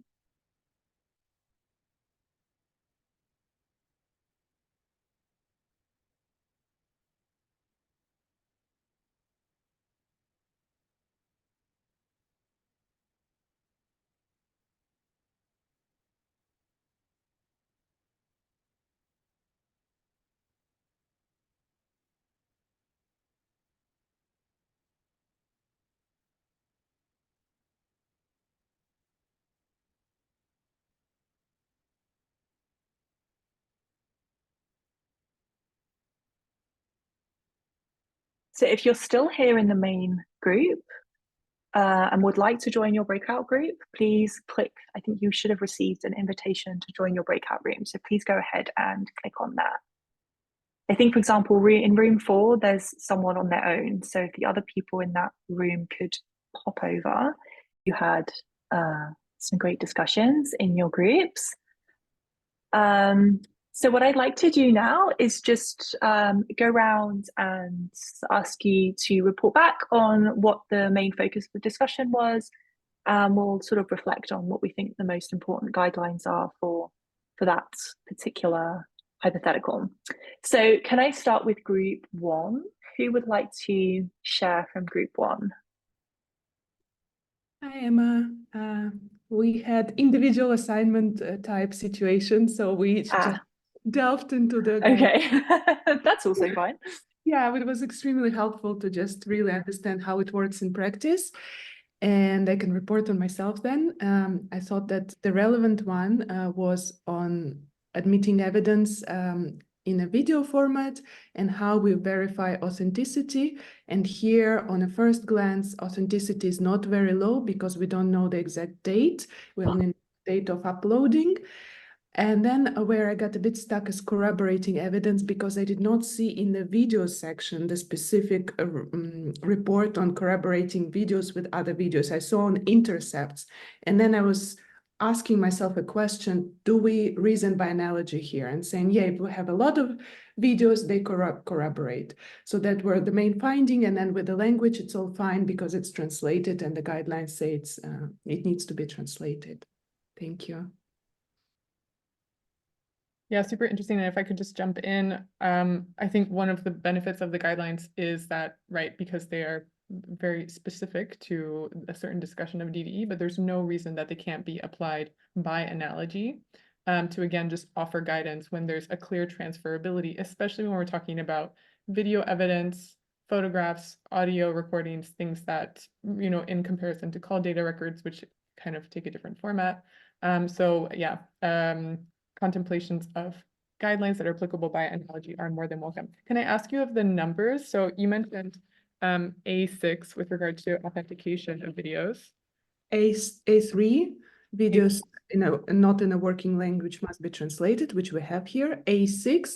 And then I also used D3 for intercept. So reliability and authenticity may be amplified by the weight of other corroborative evidence, so other videos of the strikes. So this is the analogy one.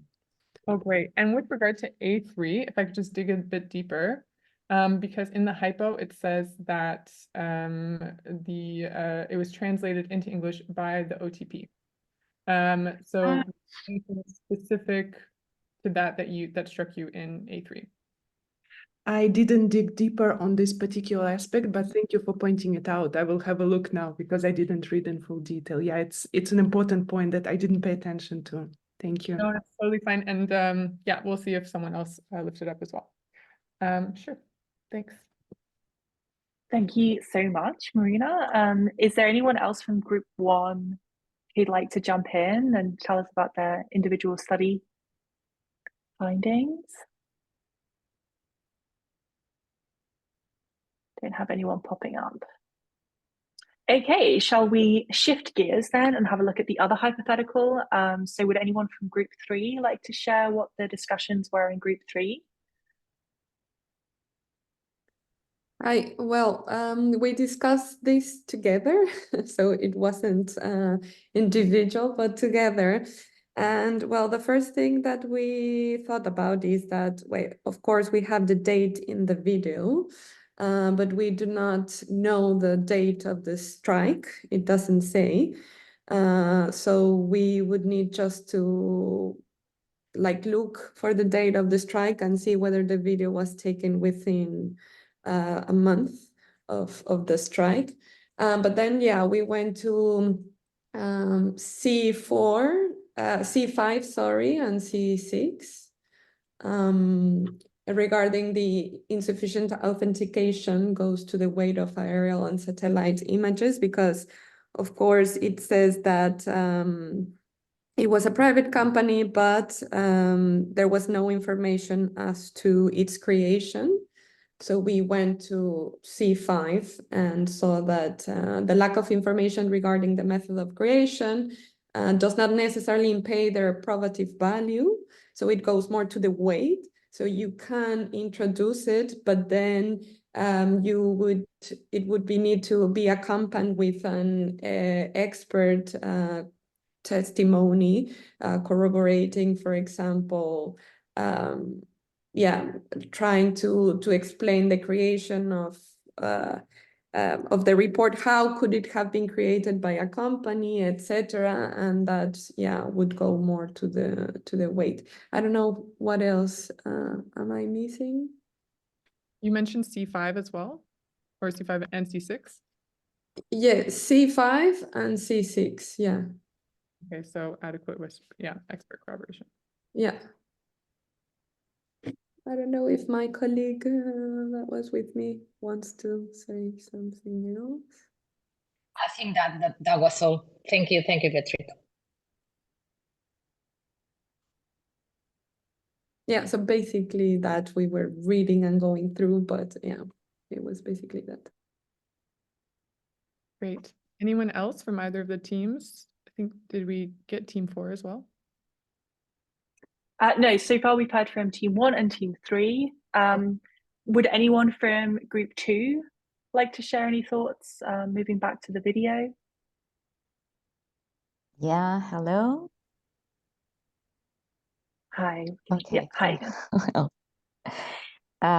well, it was as well a very small team. We were just two, and we're still discussing on the case 1 and about the rules. I started, in fact, examining the case from rule A1. So considering that if it is a screen grab, it may be an accept. And we don't know, in fact, whether there is a full recording available anywhere and who is the author. Mainly, we have to consider that if the evidence was removed from the internet, we don't have the possibility to trace the origin of this video. Well, on the other hand, we can certainly trust the translation made by the OTP, but we don't know if the person videotaping and speaking is the same of the person who is the author of the video. And we don't have any information on that. We only know the posting date, and we have a corroborating evidence, which is the news reporting a missile strike. So we have to suppose that there are technical possibilities to know that the video is corresponding to the missile strike reported. So there are elements that can identify the type of missile, the date, or the location where the strike, the event happened. And so I think that we are about rules A6 and A5. 5. Great, thank you. I actually want to take a look at 5 because we didn't have it in. I'm going to go into the guidelines themselves.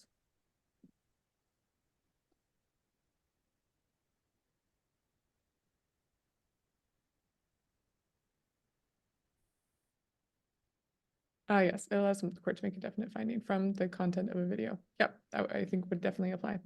Great, thank you so much. Yeah, that sounds comprehensive. Did anyone also consider the voluminous nature of the material? We had this video being part of 1,000 other videos from the missile strike, so potential for voluminous material.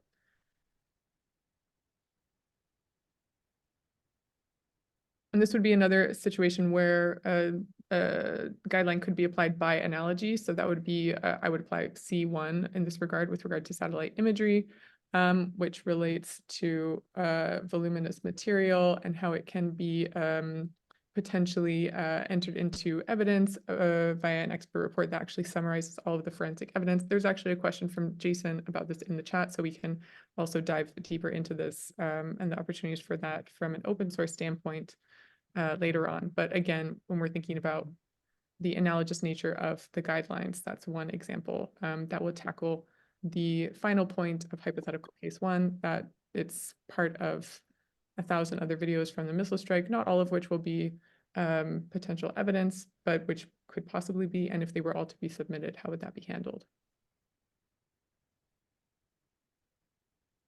Okay, thank you everyone so far. We're missing one group, group 4. I have not forgotten about you.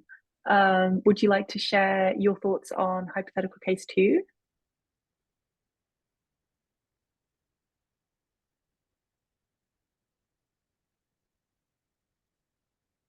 I don't want to put Helen on the spot, but if not, we discussed the tension between I believe it was C5, and if there was a question around insufficient authentication because all you have is a satellite imagery, you may not have the background files. It only has the seal of a private company. If the court had questions around that, it could potentially erase those concerns or bootstrap the authenticity by reference to C6, which is with adequate witness and expert corroboration. Satellite images can be considered authentic and reliable, and so you look at the other corroborating pieces of evidence there. You've got other satellite imagery, forensic reports, digital reconstruction, and intercepted phone calls.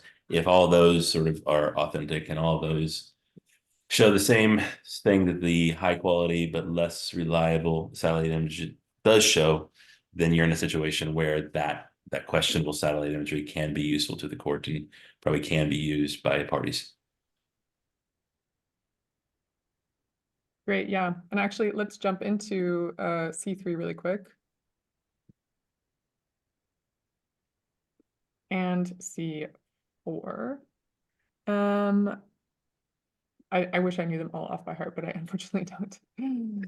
But so hang on a second. Oh, right. And also C5. So insufficient authentication, right? So when we don't have any information as to the method of creation, this was the case with regard to the aerial imagery used before the ICTY from the US. The information with regard to how it was created was not delivered. It was provided on a confidential basis, but nevertheless, it was accompanied by enough corroborating information and expert reports that it was deemed to be sufficiently authenticated.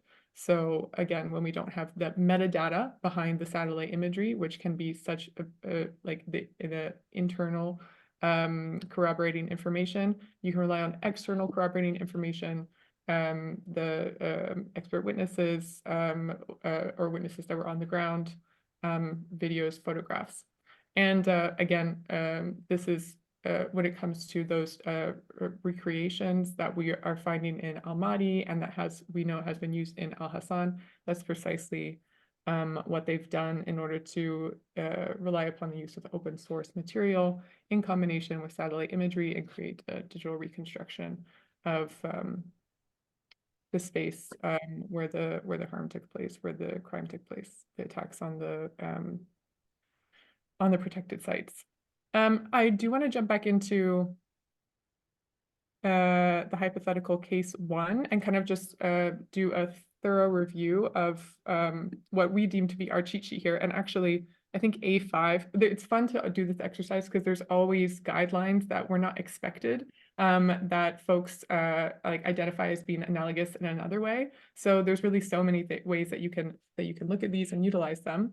And I really appreciate everyone's answer and the time that you took to actually do the guidelines. Again, I hope this was a worthwhile exercise to give you just kind of a taste in okay, if you have a piece of evidence, how can you rely on the guidelines in order to support at least some preliminary thoughts on its treatment and what previous cases you might look to. So when it comes to the screen grab of video evidence from YouTube, a lot of folks mentioned A6, of course, and we can just jump to it here. So the indicia of reliability. was a big one, especially because it was an open source piece of information. So we rely on that open source transferability from A6. So that's great. I want to jump to A3. Video is not in a working language of the court, because I did uplift the fact that it had been translated by the OTP. So, and that's with regard to this subsection, translation by counsel. Videos that have been adduced from other sources can be initially translated and transcribed by counsel. So in ICTY, the trial chamber in Mladic allowed defense counsel to initially transcribe and translate a video as long as it was translated afterwards by an impartial translator. So it can be an initial one, but then it probably wouldn't be there would have to be some follow-up there. And at one point it could be admitted is a question, but again, when we're dealing with the submission model, I would imagine that it could be submitted, but at some point later on, it would have to be translated before it could be admitted and considered in the judgment. So a lot of folks got, that the date of it not being available, we return back to A6. A6 is really probably one of our most comprehensive guidelines when it comes to videos. And then I also referred to, again, C1 when it comes to the voluminous nature of evidence. So I think that's pretty much it for Hypo 1, as well as A5. So thank you so much for that addition. And then when it comes to hypothetical case 2, of course, a lot of them were coming from the satellite imagery space. And I was almost thinking that maybe every single satellite image guideline could apply, but then there are some that might not as much. So of course, C1, in this case, there would have been a voluminous amount of information, especially if we're talking about the fact that you have so much corroborating evidence, including forensic reports, geolocation, reconstruction, and additional, but maybe lower res satellite imagery. It would depend on the voluminous nature. Whether it might not be that much, or it might be quite a bit. C3, again, someone raised the contemporaneous nature of the satellite imagery, so that was great. We've gone into that one in quite some depth. And A6 by analogy. I don't know if anyone raised this up, but a company seal on the imagery can ameliorate the absence of information as to its creation. So that's the A6 with regard to open source information. Whether or not satellite imagery is considered open source is a question that I know there's a debate among some scholars, since a lot of satellite imagery, when it's behind a paywall, it is considered open source. Of course, if it's held by a state and you can't access it without but for a legal proceeding or using some type of hacking tactic or some illegal tactic, then it would be closed source. So generally it is considered to be open source in that regard. And as such, you can really apply some of those transferable aspects of A6. Then we discussed C5, the insufficient authentication, and C6. And then I don't know if anyone raised for the second hypo, the fact that the date was 4/5/2022. Jason, it might have been you who raised this, but again, this brings us back to B2 when it comes to a discussion of ambiguous dates, that there can be some relevance, but they need to have that corroborating information. So again, a transferable guideline. And then since there's also a discussion about intercepted phone conversations referring to the missile strike, then some of those guidelines that relate to the intercepted phone conversations could also be applicable to this hypo, even though that intercepted information is being used as corroborating information. There's actually a guideline suggesting that if intercepts are going to be used to corroborate other intercepts, and this could perhaps be if they're being used to corroborate other forms of DDE, they could be tendered from the bar table, meaning they wouldn't have to be tendered alongside a witness, which can cut down the time needed in order to submit them substantially. Well, this would be to admit them in that case.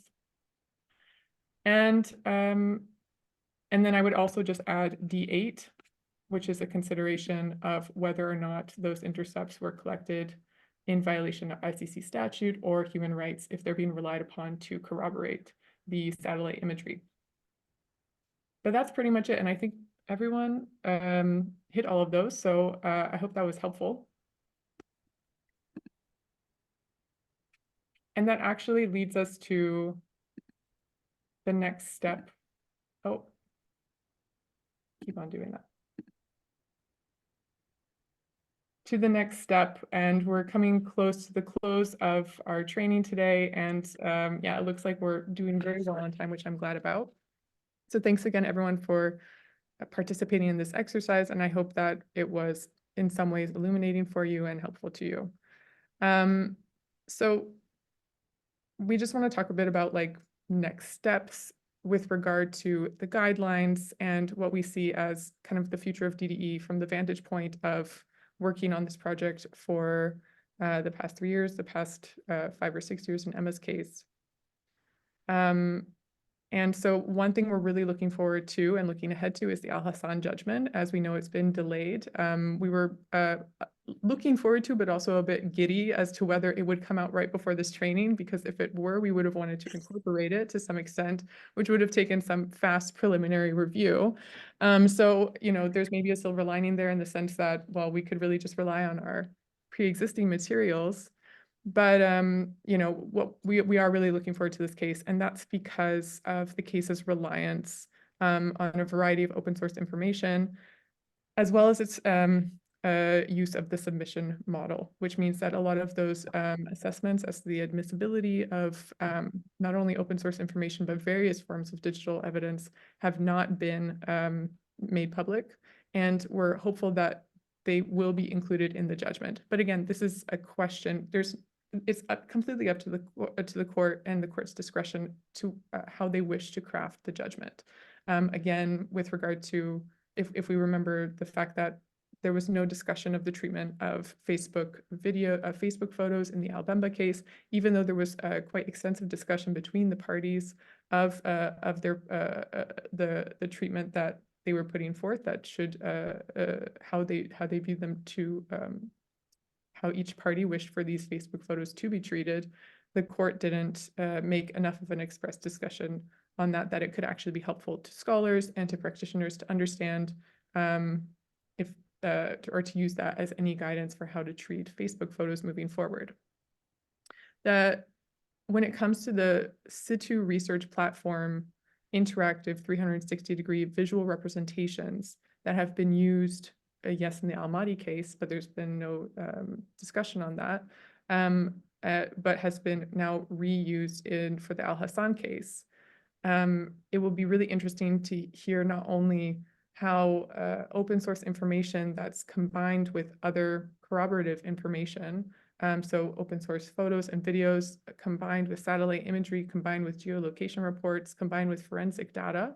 And we're talking like, I think in some cases, there was one mission that found over 3,000 panoramic photos, and one mission that established that crafted 7,000 panoramic photos, and those were used to create these platforms. So it's using a voluminous array of digital information.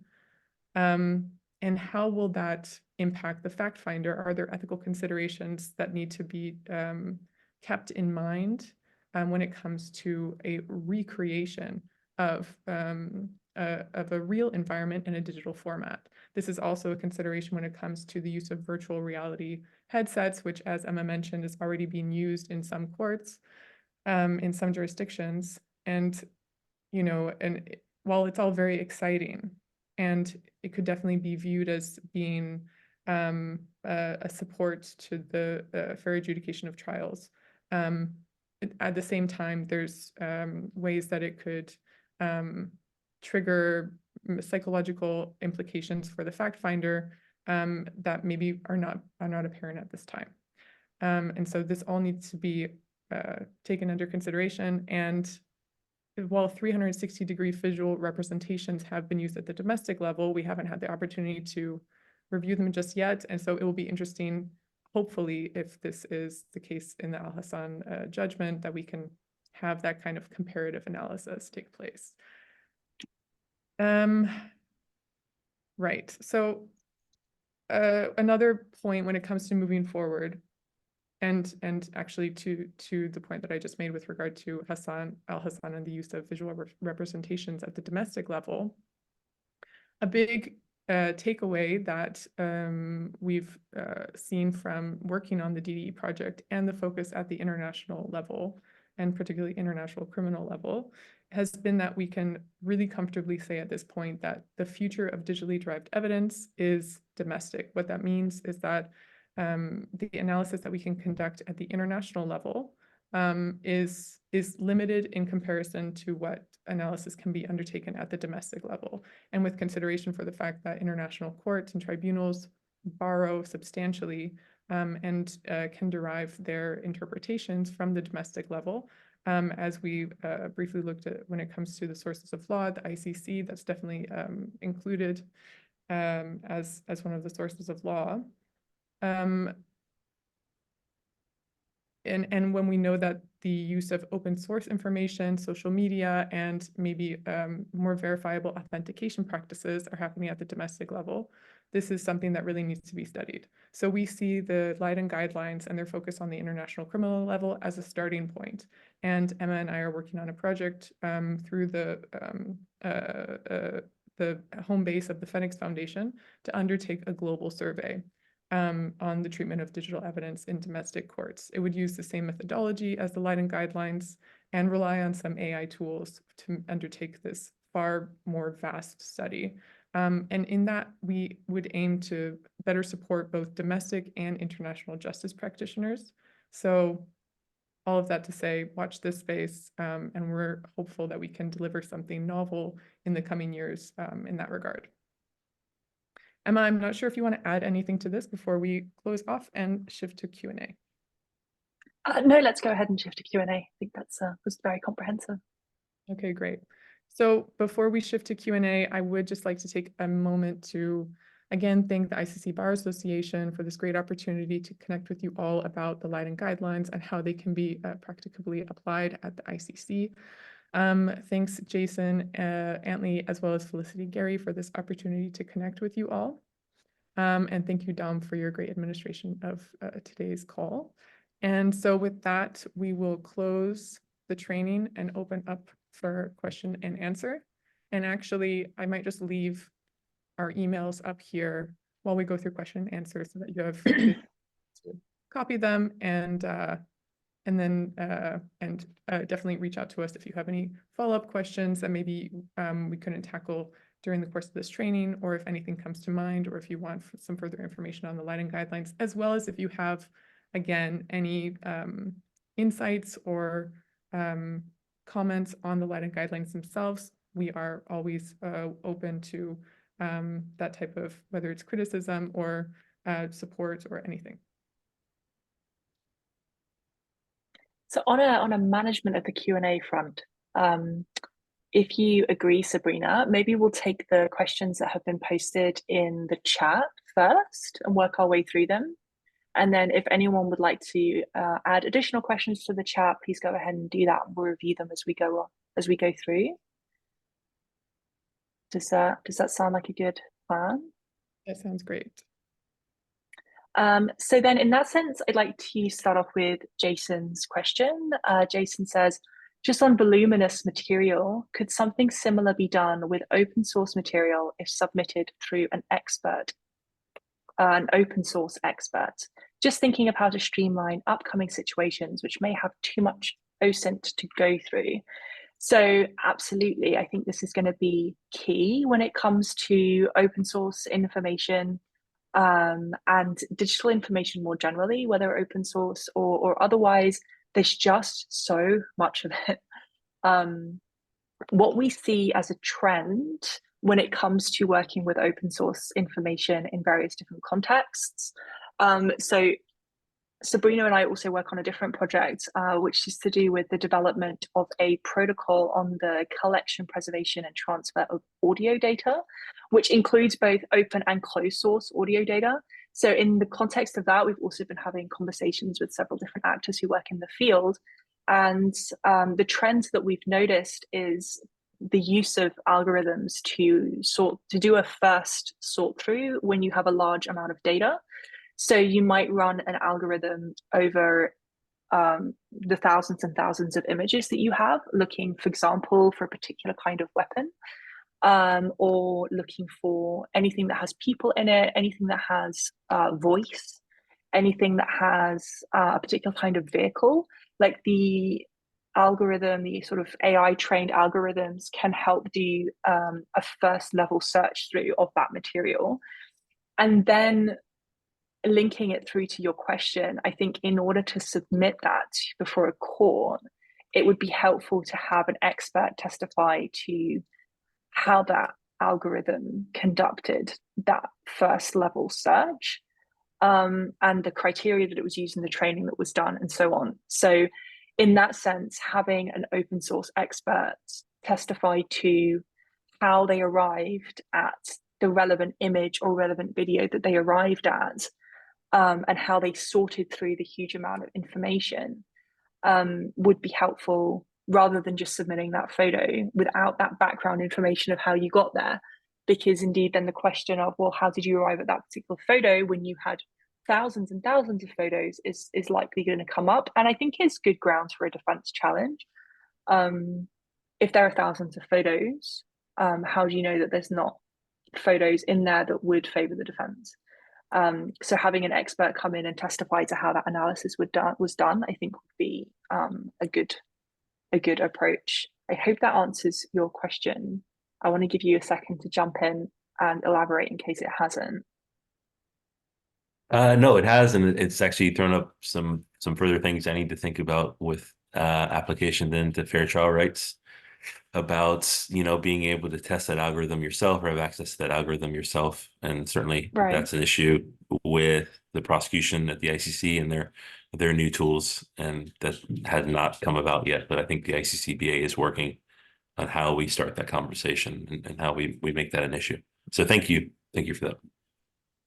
No, thank you for the question.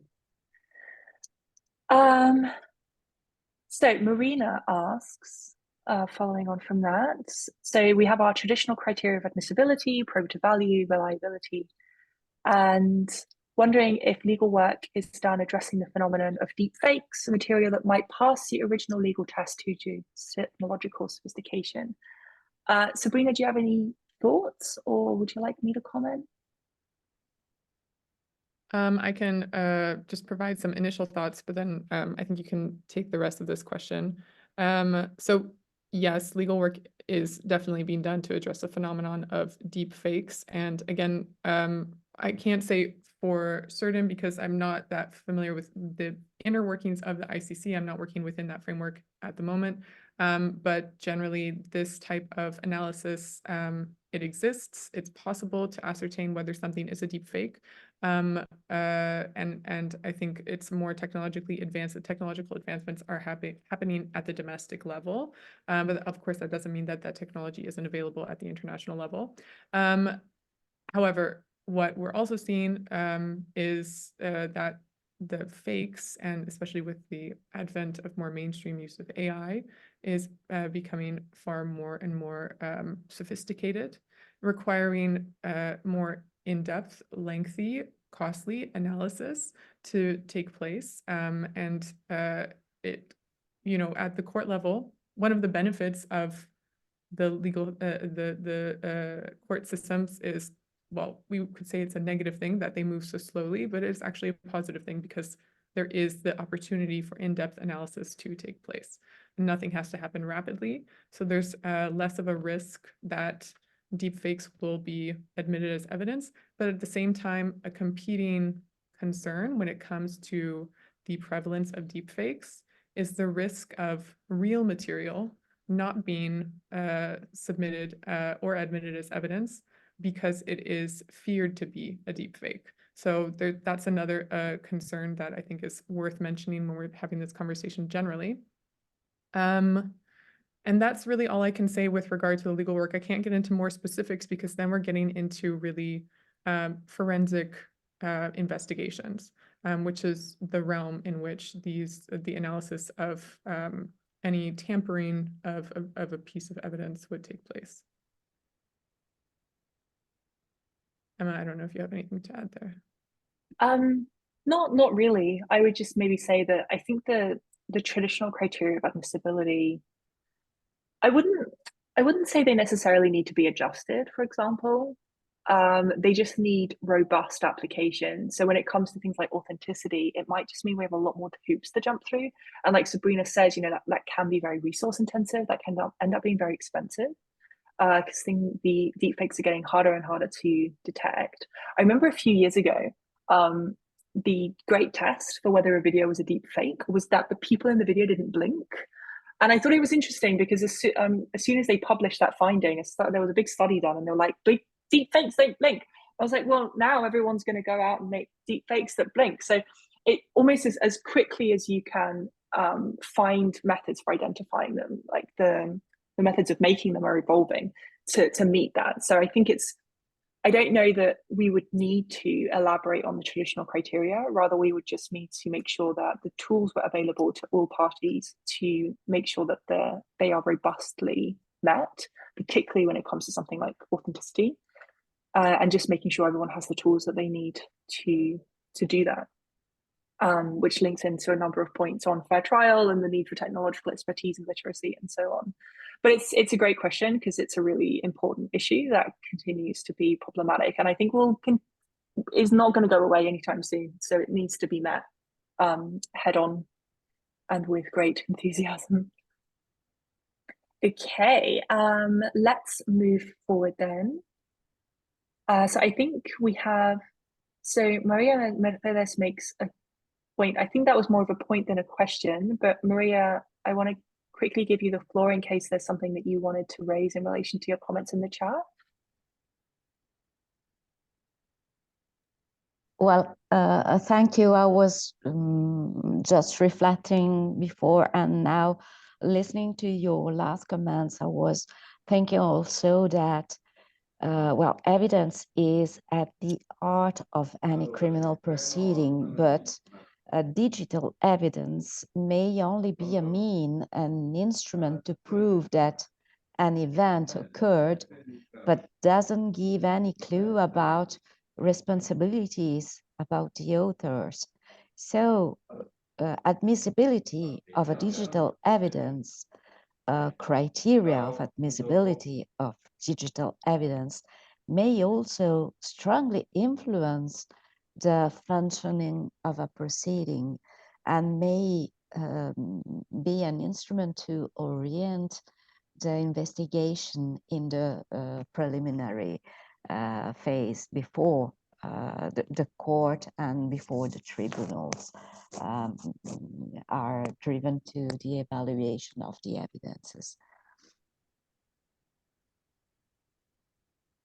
So thank you for elaborating on that, Maria. I would challenge your first point though. I might leave your second point maybe for Sabrina, but I'll just jump in on your first. That I think DDE can absolutely contribute to an understanding of responsibility and authorship of crimes. If we take a step back from the more sort of the video we saw with the destroyed buildings, of the satellite imagery, of the before and afters and things like that, like with the Al-Wafali videos, you see Al-Wafali either giving the command to kill or killing himself. So it's a direct responsibility proof, if we want to use the term loosely. So there's a whole range of things that digital evidence can be used for, everything from establishing contextual elements, establishing what the weather was like on that day, establishing that a building has in fact been destroyed, but not telling you who destroyed it, all the way through to showing someone actually killing another person. We can take apart different elements of maybe the video, is it authentic, etc. But it can show that. Equally, radio intercepts can show the person giving an order or confirming that an attack took place, confirming a responsibility for that attack. We have phone intercepts from the ICCBA to that effect, for example. So it's really, I think it's going to be a lot more influential across a range of different legal and factual points. Yeah, I do agree that we are seeing a rise of digital evidence being used as direct evidence versus just indirect corroborating evidence. And as everything becomes digitized, then this will just become more and more so the case. And to your second point, I think that it was actually very well said that, and a great connection, that the criteria of admissibility can orient, when it's understood how the criteria of admissibility are applied, it can orient an investigation, which kind of links back to when the DDE guidelines were first published in March 2022.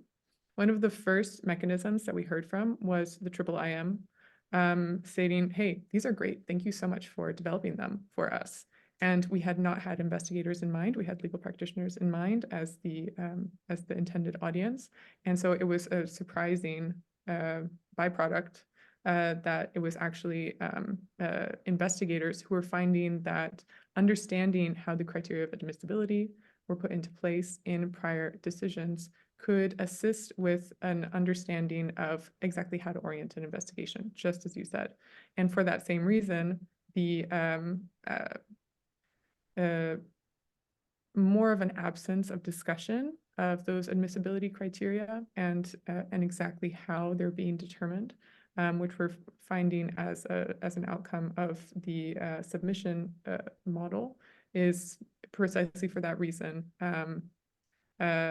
can be, I'm not going to say it's detrimental, but I'm going to say that it provides less information that then could be used for orienting investigations and understanding how to identify the scope of an investigation such that it could be useful to an accountability procedure in the future, especially a criminal accountability procedure. That's all I'll say on that. Let's move forward to the next question. Yeah, I fully agree with your consideration. I think that having guidelines, but mainly having the guidelines applied may be a very useful, not only useful, a really important resource, mainly for practitioners. And dissemination of guidelines should be one of the main goals of our activity in general. Absolutely. Which is also what we keep in mind when we're thinking, okay, how can we enhance the guidelines? We can enhance the guidelines not only by expanding them with regard to novel cases at the international level, but what's happening at the domestic level, where things are moving at a more rapid pace and more novel forms of technology are being discussed at such a wider range. Sorry, Emma. No, don't be sorry. Thank you for those answers, and thank you, Maria, for your comments and your questions. I'd like to move on to Helen. I hope I'm saying that right. Helen's questions, because I see that there are two. The first one is about the 30-day rule in relation to satellite imagery. So how strict is this 30-day rule? Would 5 to 6 weeks not be okay, but 4 weeks is okay? That's one question. And then, since it's also related to satellite imagery, I'll just read this one out as well. Would there be a difference in weight or admissibility when the satellite imagery comes from a private versus a public satellite company, in the same way that an export report would have different value, probative value, when it's a private one as opposed to a judicial one under Swiss law? That's a really interesting question. Thank you for raising that, and thank you for making that connection to the domestic level. I think things like that are always really interesting to see how things are done in different countries, and is one of the reasons why we would like to do this domestic version of the project, because there's so much we can learn. On the first question, I don't know. I will see, I don't know, Sabrina, if you know concretely if it's a hard line, the 30-day rule, or if contemporaneousness, is that a word? If it needs to be contemporaneous in a broad way, and 30 days was just sort of an example. Did that come through in the research? So the trial chamber specifically only says that a month would be too long. And I think from memory, but of course, if we go back to the resources that are available on the DDA database, we can look more specifically at the actual quote by the judge, or by the trial chamber, that but they did say 1 month, and they didn't elaborate on that too much. And I think that the imagery that they were looking at was a few months later, was the photo from after the attack. But again, I would have to double check that. So, but to answer the question, no, it's not clearer. And I think this is also a very helpful limitation of the guidelines, that they are solely derived from judicial proceedings. There's no analysis from scholars that's embedded in the guidelines at any point. It is solely what the courts have stated. And as such, there is missing information. There's inconsistent terminology. Sometimes courts will say authenticity when they mean reliability, and vice versa, two very similar concepts, or switching authenticity, reliability, and relevance as well. Again, these concepts all use indicia of reliability to be ascertained. But with regard to the contemporaneity of satellite imagery to the events depicted, or to the events charged, this is, I think, a great example. Is like we have a little bit of guidance from the court with regard to, once the attack happens, how far away in time can the after picture be? Doesn't say anything about the before picture, which was part of that exercise, as you may have gathered. But that's pretty much it. And so that's the limitation of the Leiden guidelines, which is why we recommend that they be used in tandem with other best practice materials when it comes to open source information gathering, the Berkeley Protocol, the Glan and Bellingcat methodology on open source information, as well as just other procedures that demonstrate the best practices. The Leiden guidelines offer very specific, but also very limited guidance in that regard, which is unfortunate. And again, why we want to expand it to the domestic level. And then in relation to whether there would be a difference in weights depending on the source of the satellite imagery, I don't think that the Leiden guidelines give an answer on this, whether there's a difference in weight depending on the source. My feeling, sort of just from conversations and from being in the field, is there's probably not a great deal of difference unless a specific concern is raised about that private company. There are, sort of just by the nature of the thing, a limited number of companies that can provide that kind of data. And I think there would need to be some kind of allegation about why that would necessarily be less reliable or less probative than a public satellite company. In particular, I think there would have to be some kind of allegation about bias or manipulation or something like this, because on the face of it, one satellite image at a given resolution should be exactly the same, regardless of whether it's taken by a public or private satellite. So I think there would have to be some kind of underlying concern about the private company in question. So it might be a case-by-case basis, but equally, depending on the state that owned the satellite, you might also have a question of bias and manipulation there. If it's from a state who's well known for manipulating images and issuing propaganda, then you might call their satellite imagery into question. But then I think it would be an allegation in relation to, as I say, the manipulation that would happen after the image was taken, rather than there being an issue with the image itself. So in that way, I think it would be very context dependent, but from a starting point, I don't think that there would be a difference absent these kinds of considerations. Yeah, I don't know, Sabrina, if you have any reflections on that. I do have one thought, which is comforting, which is that, well, at Leiden University, we have a space exploration for human rights initiative taking place where we're conducting a thesis lab. So I've taken a deep dive into some satellite imagery discussions in the past year. And one of the most interesting things that I've gleaned from those insights is that there is so much satellite imagery out there, predominantly from private satellites, but not solely. But that's why it's actually really challenging to deepfake a satellite image and put it forth and then have to go through such a lengthy verification process, because more often than not, there's just another satellite that took an image on the same day, and if not multiple, and that it can be verified, and that you can actually put together a pretty comprehensive picture of most regions of the world day by day. Now, that imagery might have to be obtained from a government and might have to be paid for. So the accessibility of that information, I can't speak to across the board, but the prevalence of satellite imagery is something that supports its verifiability, which can be extremely beneficial. So if there were a private or public, if there were a company or satellite imagery that was, there had to be an assessment as to its, or where someone was putting it forth as indicating a certain event took place, and it's actually a deep fake, it would be very easy to fact check that.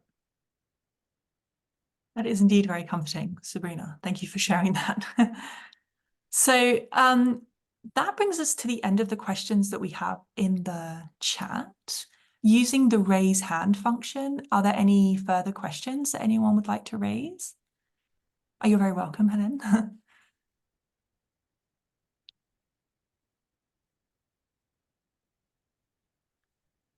So I don't see anyone raising hands. So I think maybe I'll take this opportunity to draw us to a close in that case, and to thank all of you once again for being here. Thank you to the ICCBA and to our colleagues there for the kind invitation to allow us to do this training with you today. Please feel free to reach out to either Sabrina or myself if you have any questions or insights on the Leiden guidelines, or if you have any questions about our upcoming project on domestic courts. We're always happy to chat all things digital evidence. So yeah, I'll just leave you with that note of thanks. Sabrina, anything to add? Any final thoughts? No, I just want to say thank you all so much. Thanks for your participation. It's always great to connect with folks who are interested in the subject matter and to spread the Leiden guidelines. So I hope that you find them beneficial in your work. And yeah, please get in touch if you have any questions moving forward. Okay, Thank well, you. we'll leave it there. Can I just add a huge thank you to both of you as well for taking the time this morning. It was super interesting and really useful. So yeah, thank you very much for taking the time this morning, and I hope everybody has a good weekend. Our pleasure. Thank you. Thank you very much. Bye-bye. Thank you very much. Bye.